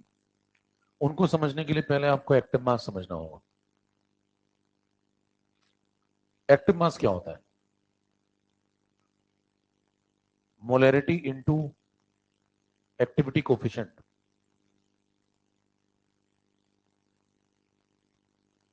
अब देखिए इसमें जो मोलैरिटी होता है आपको समझ में आती है, concentration C N/V। Activity coefficient जो आप लेते हैं वो अपने कैलकुलेशन के तौर पे आप 1 मान लेते हैं, एज्यूम किया जाता है कि ये 1 है सभी सस्ते सवालों में, लेकिन जरूरी नहीं कि हमेशा 1 हो। इसका मतलब समझें, मोलैरिटी जब आप किसी भी व्यक्ति की या किसी आयन की या किसी सब्सटेंस की लेते हैं तो उसका एक फ्रैक्शन, उसका एक हिस्सा ही एक्टिवली पार्टिसिपेट करता है रिएक्शन के अंदर। जरूरी नहीं कि पूरी की पूरी मोलैरिटी एक्टिवली पार्टिसिपेट कर रही हो। जैसे कभी आप थोड़ा बड़े हो जाएंगे तो आप आयनिक पढ़ेंगे तो वहां सवाल आता है 10 मोलर HCl का पीएच बताओ। अब बताएं, जब 10 मोलर HCl का पीएच बताते हैं तो आप H+ क्या लिख देते हैं तुरंत? आपसे पूछा जाए प्रोटॉन की एक्टिव मास की वैल्यू बताएं, आप तुरंत क्या लिख देते हैं? 10 मोलर, जो कि गलत है, क्योंकि कंसंट्रेशन जब इतना बढ़ जाता है तो सारे प्रोटॉन एक्टिवली पार्टिसिपेट कर ही नहीं पाते हैं, उनमें स्टेरिक हिंड्रेंस लगना शुरू हो जाता है। अगर आप 10 मोलर HCl का सॉल्यूशन लेके बैठे होंगे तो प्रोटॉन को घेर के बहुत सारे और भी आयंस बैठे होंगे जो उसका मूवमेंट ब्लॉक कर देते हैं, जिससे उसकी एक्टिविटी गिर जाती है। और जब उसकी एक्टिविटी गिर जाती है तो उसका जो एक्टिविटी कोफिशिएंट है वो 1 नहीं होता है। तो 10 में आपको क्या करना चाहिए? उसका एक्टिविटी कोफिशिएंट भी मल्टीप्लाई करना चाहिए। जैसे कि मान लीजिए 1/10 है तो आंसर कितना बनता है? 1 बनता है। अब ये बात तब समझ में आएगी जब आप ये समझेंगे कि एक्टिविटी कोफिशिएंट भी कोई चीज होती है। नहीं तो फिर अगर आप सिर्फ पढ़ें तो ज्यादातर जनता क्या पढ़ती है? वो पढ़ती है कि एक्टिव मास ही मोलैरिटी है और मोलैरिटी ही एक्टिव मास है, जबकि ऐसा सही नहीं है। हम अपने लेवल पे जब तक ऐसी नौबत नहीं आती है तब तक अपने लेवल पे हमेशा एक्टिविटी कोफिशिएंट को कितना एज्यूम करके चलते हैं, लेकिन वो रियलिटी में 1 नहीं होता, वो 1 से कुछ कम होता है। कभी कभी 1/10, कभी कभी 1/9। सवालों में इसका जिक्र नहीं किया जाता, वो आपसे करेंगे भी बहुत कम, लेकिन जब आप करेंगे तो इस प्रकार का सवाल तो आपने देखा होगा, तो यहां आपको जिक्र करना पड़ेगा। अच्छा, इसका जिक्र ज्यादा कब आ जाता है? जब कंसंट्रेशन बहुत हाई लेवल का हो। लो लेवल के कंसंट्रेशन पे एक्टिविटी कोफिशिएंट का रोल ना के बराबर आता है, क्योंकि कंसंट्रेशन जब बहुत अधिक होगा तभी एक आयन को रोकने वाले बहुत सारे आयन होंगे, तो फिर आयन की शील्डिंग शुरू हो जाती है, फिर आयन का मूवमेंट गिर जाता है, फिर आयन की वेलोसिटी गिर जाती है, उसकी आयनिक मोबिलिटी गिर जाती है, तो उसकी एक्टिविटी गिर जाती है। लेकिन फिलहाल अपने लेवल पे आप जितने भी कैलकुलेशन करेंगे उसमें आप क्या मान के चलेंगे कि एक्टिविटी कोफिशिएंट आपके लिए फिलहाल तो 1 है। अगर वो कोई जिक्र करता है तो आप भी जिक्र कर लेंगे, वो नहीं कुछ कहता तो आप इसे 1 मान के चुपचाप चले जाएंगे। तो आसान तरीके से जीवन जीने का तरीका है कि कम जाने। जितना आप कम जानेंगे उतना प्रसन्न रहेंगे। मूर्खता और प्रसन्नता में कोई खास फर्क नहीं है, लगभग लगभग एक सी ही है। देखिए एक्टिविटी कोएफिशिएंट को अगर आप 1 मान लें तो फिर बताएं एक्टिव मास किसके बराबर होगा? एक्टिव मास मोलैरिटी के बराबर होगा। मोलैरिटी क्या होती है? Mole upon volume. तो आप ये लिख सकते हैं या फिर ये लिख सकते हैं। एक्टिव मास को रिप्रेजेंट कैसे करते हैं? जैसे एक रिएक्टेंट है ए, उसका एक्टिव मास लिखना है तो ऐसे ब्लॉक बना देंगे। ये कौन है? ये एक्टिव मास है किसका? बी का लिखना है तो ऐसे लिख देंगे। ठीक है,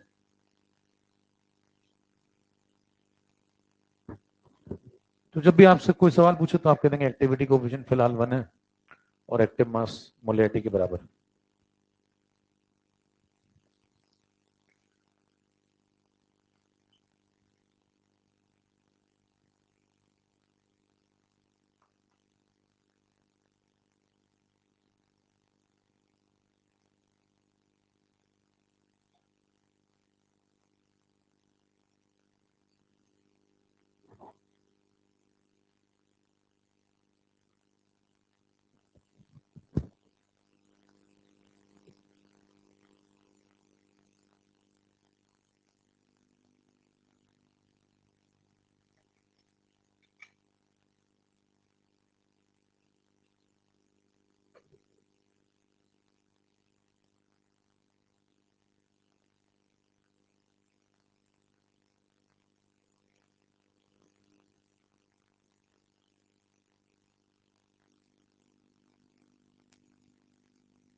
डालिए। उसके बाद लॉ ऑफ मास एक्शन।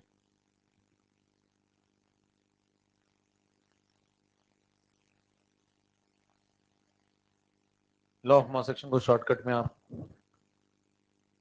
लोमा में आगे भी बोल सकते हैं। लिखें, the rate of any chemical reaction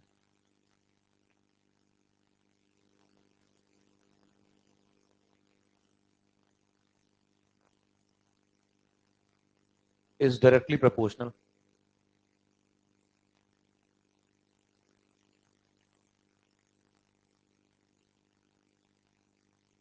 सामने लिखा हुआ to the product of active masses of different reactants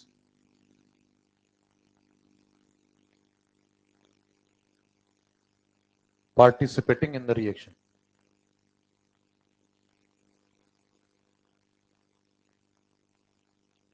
आसान सी बात है, समझिए।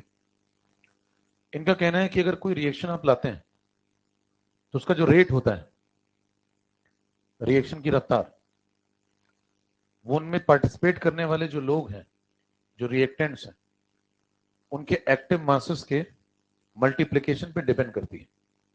आसान भाषा में बात बोलें कि जैसे मान लीजिए ए प्लस बी से प्रोडक्ट बन रहा है, तो इनका कहना है कि इस रिएक्शन का जो रेट होगा वो किस पे डिपेंड करेगा, ए पे भी और बी पे भी। तो फिर वो ए के एक्टिव मास पे डिपेंड करेगा और बी पे भी करेगा, तो दोनों को मल्टीप्लाई करके एक साथ लिख दो। यही कहना चाहते हैं। ये किसके अकॉर्डिंग लिख रहे हैं हम लोग? लोग। ठीक है, आसान सी बात है। ए बढ़ाएंगे बी बढ़ाएंगे तो रेट बढ़ने के चांसेस भी हैं, तो ए और बी दोनों पे डिपेंड करता है रेट।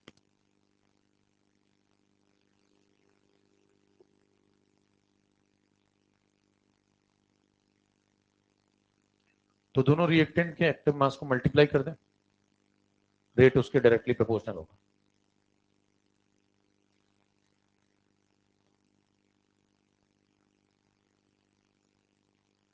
अब अगर रिएक्शन चेंज हो जाए, मान लें रिएक्शन कुछ ऐसी हो गई,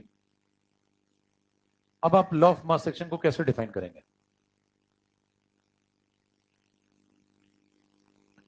तो बताएं, इस बार आप कहेंगे कि rate proportional to A to the power 2 और बी टू द पावर, इस बार आप लॉ ऑफ मास एक्शन ऐसा लिखते हैं, तो फिर कोई व्यक्ति सवाल पूछेगा कि तुम्हारा स्टेटमेंट तो बदल गया, तुमने कहा था रेट डिपेंड करता है प्रोडक्ट के एक्टिव मासेस के, तो एक्टिव मास कौन कौन, ए और बी, तो ये स्क्वायर कहां से आ गया और ये क्यूब कहां से आ गया? सिर्फ मल्टीप्लाई करना चाहिए था तुम्हें। तो ध्यान से देखिए, ऊपर वाले जो 2a है इसको हम क्या लिख सकते हैं, a प्लस ए, 3b को b प्लस बी, और फिर ये जो है दो एंटिटीज बन गई और ये कितनी, तीन। क्या सबके ऊपर रेट डिपेंड करेगा? तो रेट जब सबके ऊपर डिपेंड करेगा तो a इंटू ए कितनी बार, 2 बार, और b इंटू बी कितनी बार, 3 बार। तो अपने आप b के ऊपर क्या आ जाएगा, क्यूब, और a के ऊपर क्या आ जाएगा। कल को मान लीजिए अगर यहाँ कोफिशिएंट n1 होता और यहाँ n2 होता, तो यहाँ a कितनी बार मल्टीप्लाई होता, n1 टाइम्स, और यहाँ b कितनी बार मल्टीप्लाई होता, तो यहाँ पे पावर में क्या आ जाता है, n1, और यहाँ पावर में क्या आ जाता, बराबर। ठीक है, तो क्या अभी भी हम लॉ ऑफ मास एक्शन को फॉलो कर रहे हैं? लॉ ऑफ मास एक्शन यही तो कहता है कि जितने लोग दिखें सबके एक्टिव मासेस को क्या कर दो, मल्टीप्लाई। तो कर तो रहे हैं।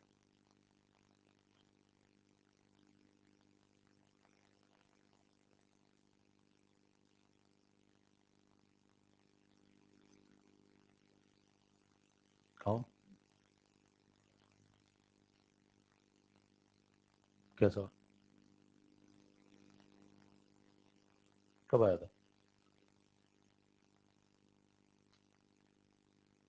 इस साल? अच्छा, वो डबल ट्रिपल करने वाला, अभी आएंगे, इंतजार करो। मैंने आपको बताया कि मन में कोई भी सवाल उठे तो उसको अपने मन में लिख लीजिए। बीच में आपको एहसास होगा कि मन ही मन में सॉल्व हो गया, नहीं? उससे कागज पेन सब बचते हैं, मन ही मन में काम हो रहा है। चले, तो ये मामला है। ये सब जो चर्चा हम लोग कर रहे हैं वो किस पे कर रहे हैं? Law of mass action. अब मान लें आपके पास ऐसी रिएक्शन आ गई तो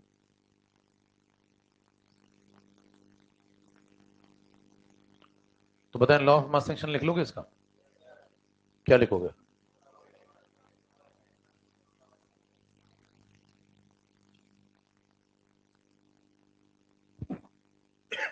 तो ये लॉ ऑफ मास एक्शन है भी, नोट करें।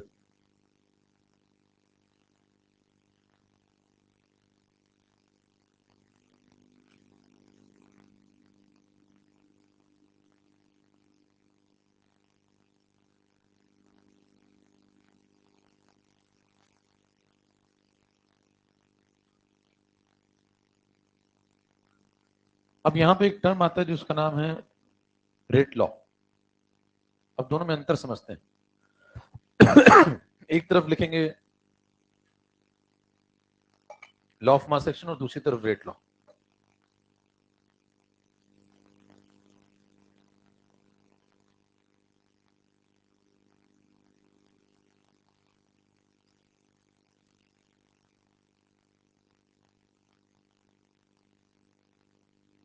बीच में एक लाइन खींचना।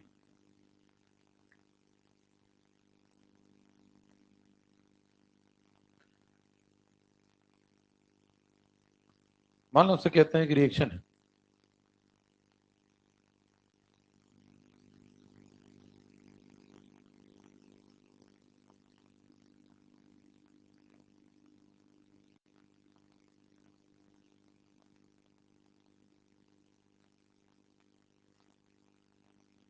आपसे कहता है इसका लॉ ऑफ मास एक्शन लिख के दिखाओ, तो ये तो लिख लेंगे। क्या लिखेंगे? ए टू द पावर और बी टू द पावर। अच्छा, ये लिखने के लिए कहीं लैब गए आप? यहीं बैठे बैठे लिखा तो कैसा है? ये थियोरेटिकल है। दूसरा पॉइंट, इसके पीछे कोई बहुत ज्यादा सूचना नहीं है, ये लेस इंफॉर्मेटिव। लेस इंफॉर्मेटिव मैं इसको इसलिए बोल रहा हूं क्योंकि कल को मान लें आपको किसी व्यक्ति ने ये ला के दे दिया कि लो लॉ ऑफ मास एक्शन ऐसा है, तो इसको देख करके आपको क्या क्या बातें पता चलेंगी। एक तो N1 पता चलेगा, दूसरा तो N1 और N2 तो आपको पहले से पता है, कोई नई बात तो पता नहीं चलेगी। तो कैसा व्यक्ति है ये? लेस इंफॉर्मेटिव है और थियोरेटिकल है। बगल में क्या लिखने जा रहे हैं? जब आप इसी सेम रिएक्शन का रेट लॉ लिखते हैं तो आप लिखते हैं ए टू द पावर एक्स और बी टू द वाई। तो जब आप ऐसा लिखते हैं तो वो पूछता है कि ये एक्स और वाई कहां से आते हैं, कौन है ये लोग और कहां से आते हैं। दो सवाल। पहला सवाल कौन है ये लोग, तो आप कहेंगे ये ऑर्डर है, order of reaction with respect to A. और ये कौन है? Order of reaction with respect to B. फिर पूछेगा एक्स और वाई को जोड़ दें तो ओवरऑल ऑर्डर ऑफ रिएक्शन। फिर पूछेगा ये लोग आए कहां से, इनकी वैल्यू कहां से आएगी, ये दिख तो नहीं रहे यहाँ कहीं।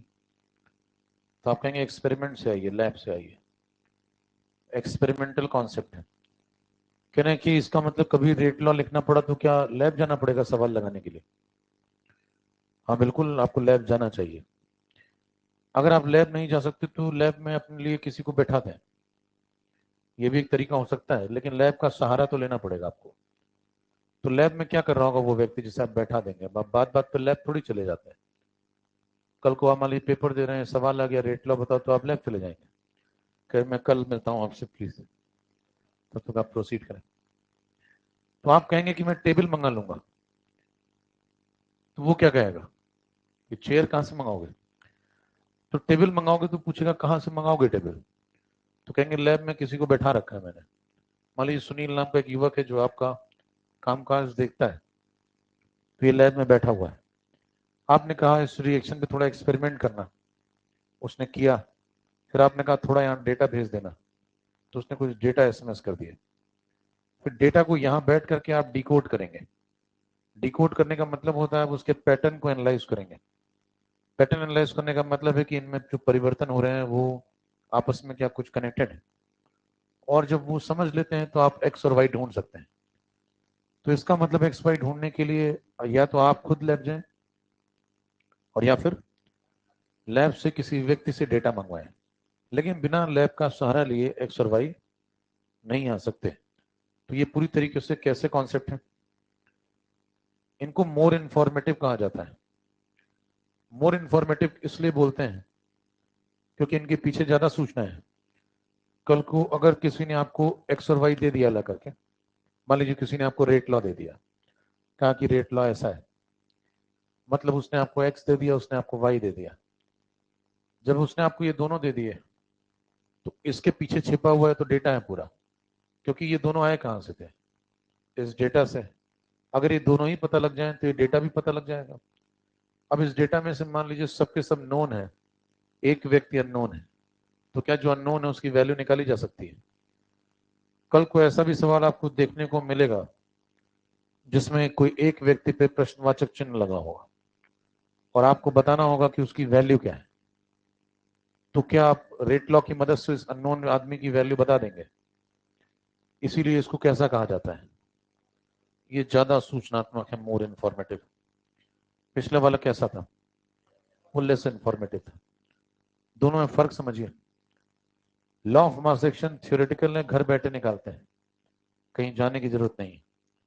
रेट लॉ एक्सपेरिमेंटल है, रियल आंसर है, लैब से निकलता है।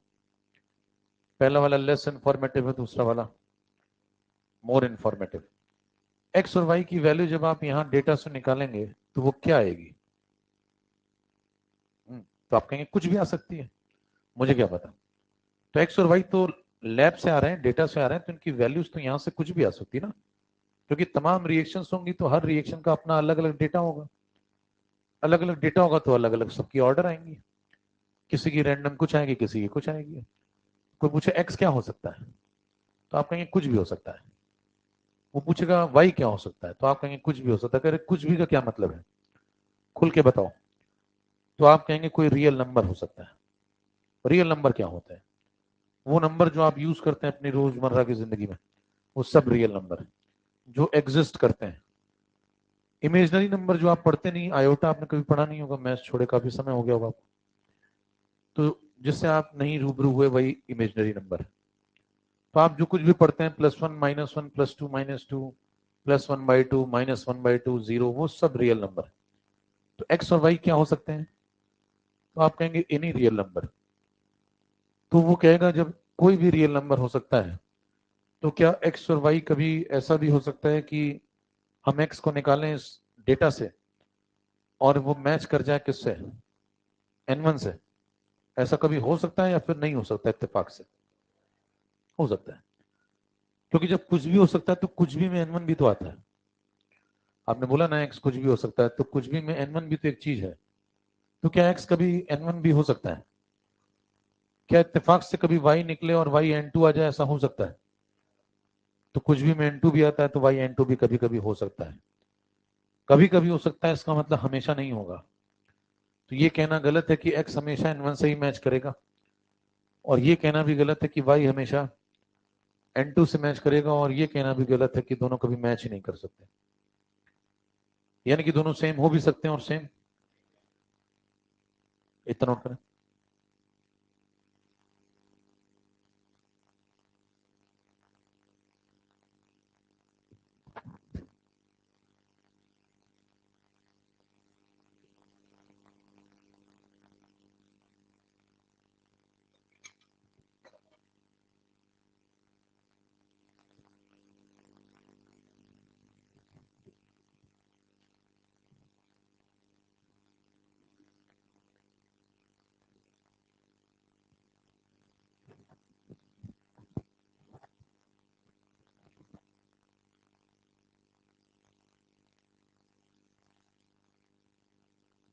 चले, तो रेट लॉ में और लॉ ऑफ मास एक्शन में अंतर समझ में आ रहा? 3 बयान लिखे, हो गया?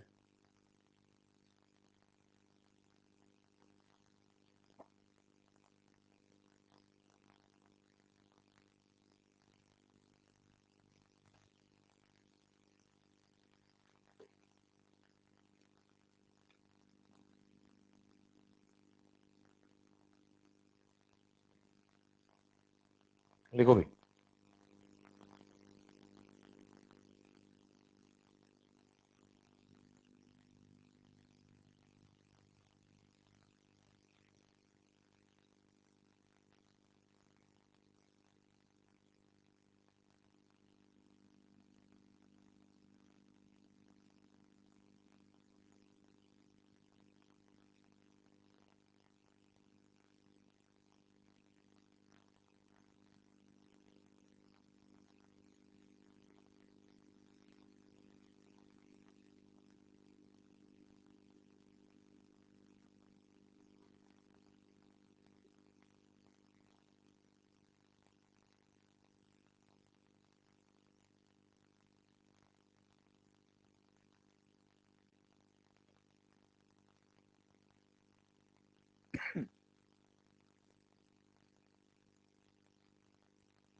बताना है कौन सा ट्रू कौन सा फॉल्स।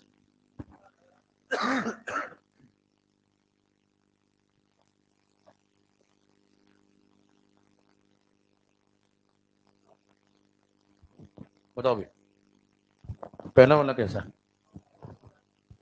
पहला वाला गलत है। क्यों?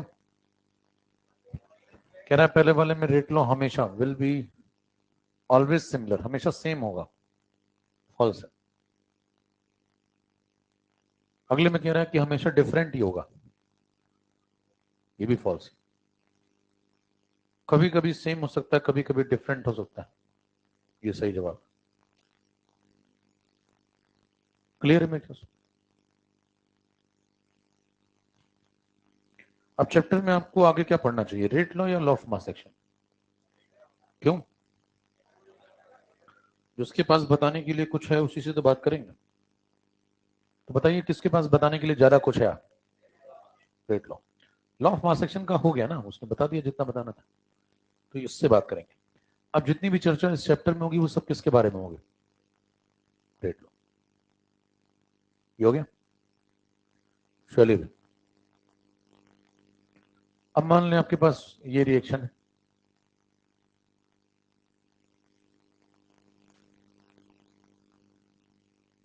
आपने कहा इसका रेट लॉ लिखो। तो रेट लॉ लिखा, R is proportional to A to the power X B to the power Y. अगला सवाल उठता है कि एक्स और वाई कौन है, मैंने बता दिया। अगला सवाल ये उठता है एक्स और वाई को निकालेंगे कैसे, कभी इसकी वैल्यू निकालनी पड़े। तो मैंने अभी आपको बताया था कि उसके लिए आपको लैब जाना ही पड़ेगा और कोई तरीका नहीं। फिलहाल बताइए इनके बीच में अगर प्रोपोर्शनैलिटी हटा के कांस्टेंट लगा लें तो मामला ऐसा हो जाएगा कि कौन है।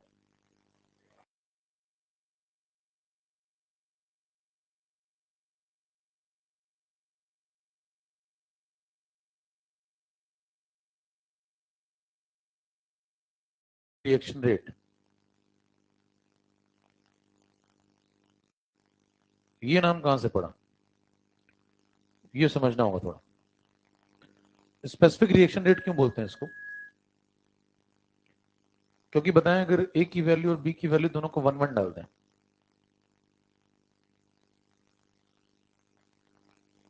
अगर ए और बी दोनों को 1 1 डाल दें तो क्या हो जाएगा बताओ? ये 1 टू द पावर एक्स हो जाएगा। 1 टू द पावर एक्स कितना होता है? कहना एक्स तो पता ही नहीं है। तो 1 टू द पावर एक्स 1 होता है, 1 के ऊपर कुछ भी लगाए 1 ही रहेगा ना।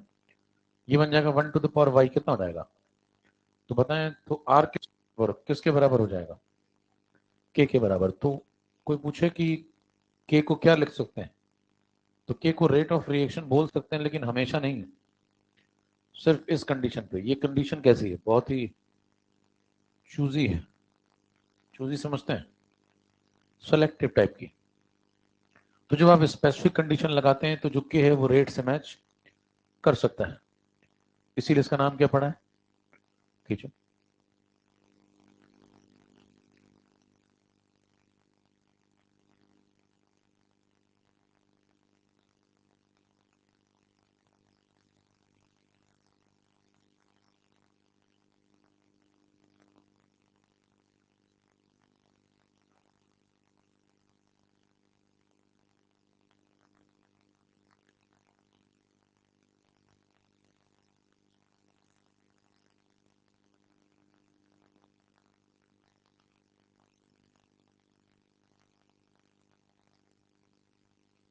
चले,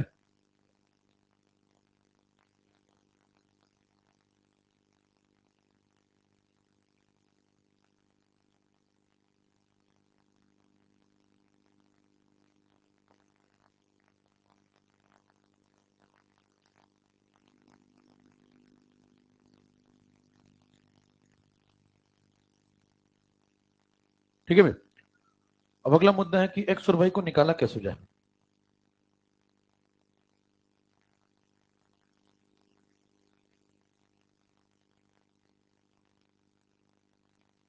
उससे पहले ये एक सस्ता सवाल लगा।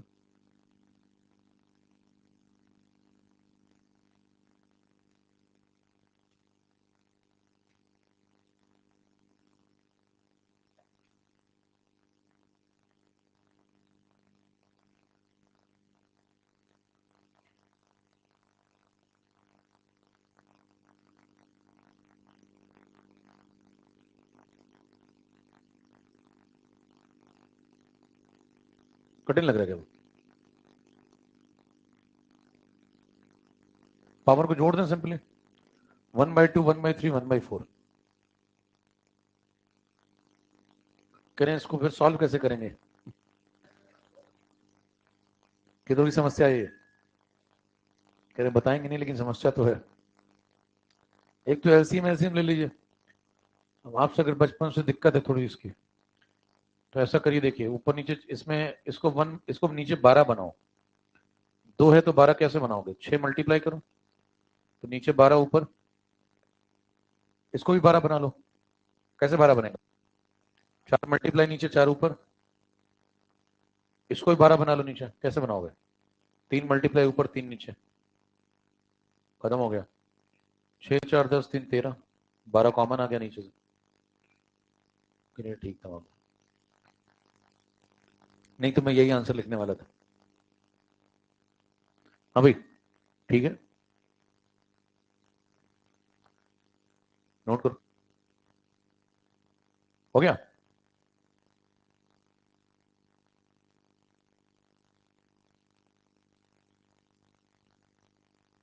आपको समझना होगा अलग अलग सवालों में ऑर्डर कैसे निकालते हैं।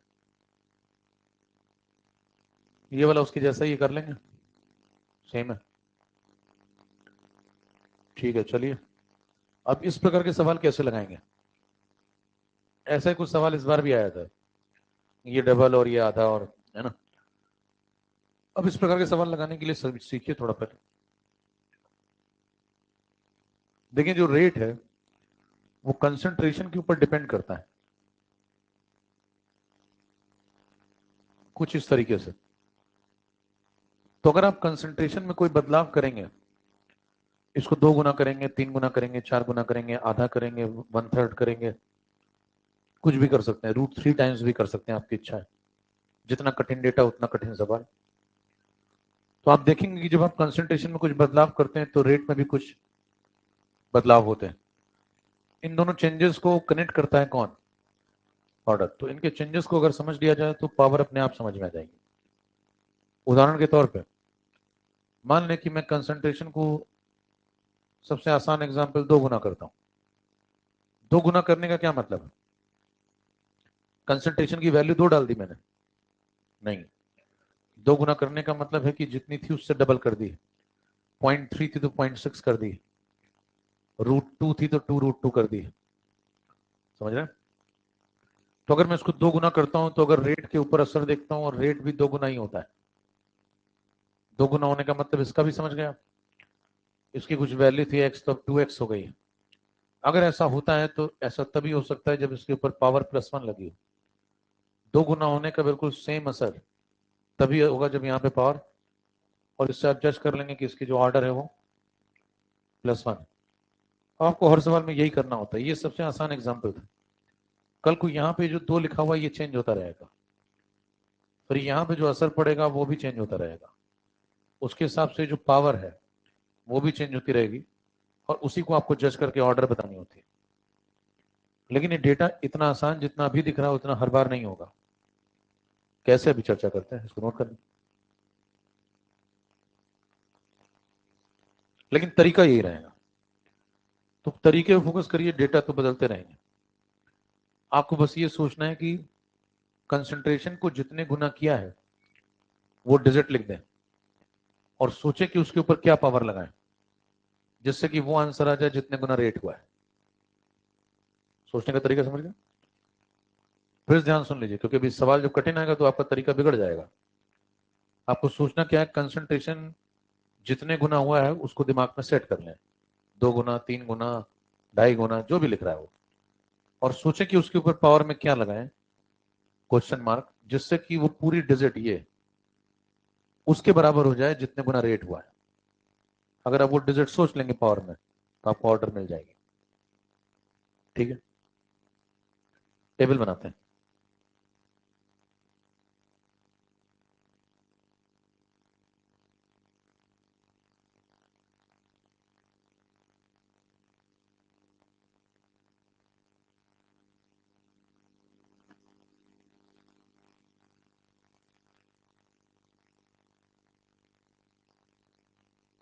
हंसी खुशी का माहौल।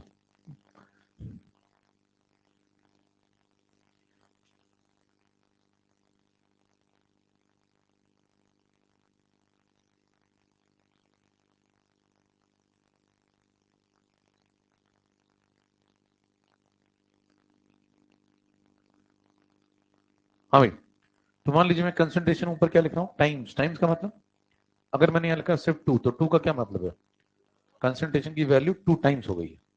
अब मैं बार बार नहीं लिखूंगा कि इसकी वैल्यू क्या है, या तो मैं सीधे बोल रहा हूँ ऊपर क्या, टाइम्स। तो मतलब कंसंट्रेशन की वैल्यू मैंने 2 गुना करी, तो रेट हुआ 2 गुना, आपको आंसर बताते जाना है। ये 2 वो 4, ये 2 वो 8, ये 2 वो सेम। सेम का मतलब कितने गुना, सेम का मतलब कितने गुना, 1 टाइम्स। पहचानिए, कोई चीज जितनी थी उतनी है, इसका मतलब 1 टाइम्स हुई। 0 टाइम्स हो जाएगी तो 0 हो जाएगी, 0 किसी मल्टीप्लाई करेंगे तो 0 हो जाता है। ठीक है, अगले पे आइए। फिर कहता है कि तुम 8 तो तुम 2, तुम 2 तो तुम 1/2। उधर बताइए, 5 आंसर एक साथ, 6 आंसर। आ रहा है क्या? मनी मन में खुद को बताइए और सोचिए कि सारे आंसर आपके आ रहे हैं क्या? और नहीं आ रहे हैं तो मनी मन में अपने आप को कुछ समझ गए? क्या मैं वर्णमाला का तीसरा अल्फाबेट बन सकता हूँ, वो भी अंग्रेजी वाली का? देखिए, जब कंसंट्रेशन को 2 गुना करते हैं और रेट कितने गुना हो जाता है, तो आप क्या सोच रहे हैं कि मैं बता नहीं सकता। इससे संबंधित क्या सोच रहे हैं, कंसंट्रेशन के ऊपर पावर में क्या लगाऊं जिससे कि आंसर रेट वाले आंसर से मैच कर जाए। तो जो क्वेश्चन मार्क है क्या वो +1 है? यही सोचने का सब में तरीका है, कितना भी कठिन आ जाए। ये 2 गुना पावर में क्या लगाएं जिससे वो 4 से मैच कर जाए, स्क्वायर। यहाँ पे आइए, 2 के ऊपर पावर में क्या लगाएं जिससे कि वो 8 से मैच कर जाए, 3। इस पे आइए, 2 के ऊपर पावर में क्या लगाएं जिससे वो 1 से मैच कर जाए, 1 मतलब सेम रहा तो 1 गुना हुआ, तो 2 पावर 0 1 होता है। समझ लेते हैं ये सब, बताते जाते नहीं तो एक से एक बैठे हूँ, बाहर पूछ जाएंगे। अब बताइए, यहाँ पे 8 गुना किया और ये 2 गुना हो गया, सोचने का तरीका नहीं बदलेगा, वो वही है।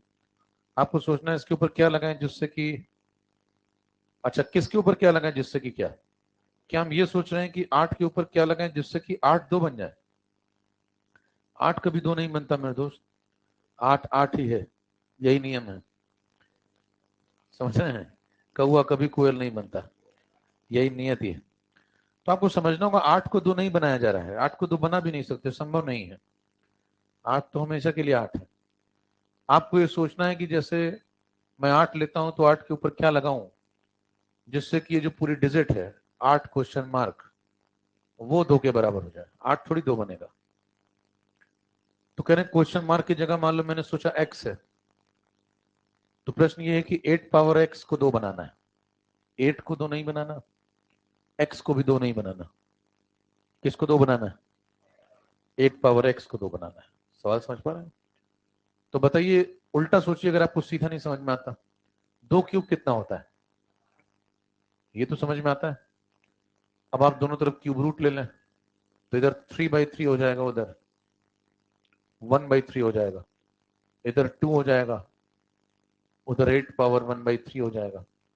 तो बताइए 8 पावर 1/3 तो 2 है, तो ये x आ चुका है क्या? कितना है x? वही बताया गया था। तो बताइए क्वेश्चन मार्क में यहाँ कौन आया इस बार? 1/3। समझ में आती बात? 2 के ऊपर क्या लगाएं जिससे 1/2 हो जाए? -1 लगाएं। 2 के ऊपर आप इनवर्स लगा देंगे तो 1/2 हो जाएगा। ये सब भी नोट कर लेना, हमने तो घर जाकर सोचो हुआ कैसे था। इतनी बात समझ लेने के बाद देखिए, ऑर्डर को चेक करिए। ऑर्डर +1 भी हो सकती है, +2 भी हो सकती है, +3 भी हो सकती है, 0 भी हो सकती है, पॉजिटिव भी हो सकती है और नेगेटिव भी हो सकती है, इंटीजर भी हो सकती है, फ्रैक्शनल भी हो सकती है।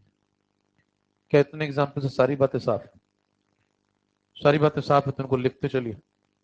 अगर आप यहां से देखें तो यहां पहले वाले में ऑर्डर जो है वो इंटीजर है, इसे क्या बोलेंगे? ये पॉजिटिव इंटीजर, आई का मतलब इंटीजर। यहाँ इंटीजर है, पॉजिटिव इंटीजर। यहाँ 0 है, यहाँ फ्रैक्शनल है, यहाँ नेगेटिव इंटीजर है। तो ऑर्डर क्या क्या हो सकती है? पॉजिटिव इंटीजर भी हो सकती है, नेगेटिव इंटीजर भी हो सकती है, शून्य भी हो सकती है, फ्रैक्शनल भी हो सकती है। फ्रैक्शनल में पॉजिटिव भी हो सकती है और फ्रैक्शनल में उसके भी एग्जाम्पल आप ढूंढ सकते हैं। इतनी बात क्लियर? निकल लो, इसको नोट कर लेना। ये पूछने आते हैं कई लोग, कह रहे हैं 8 कभी 2 बन सकता है क्या?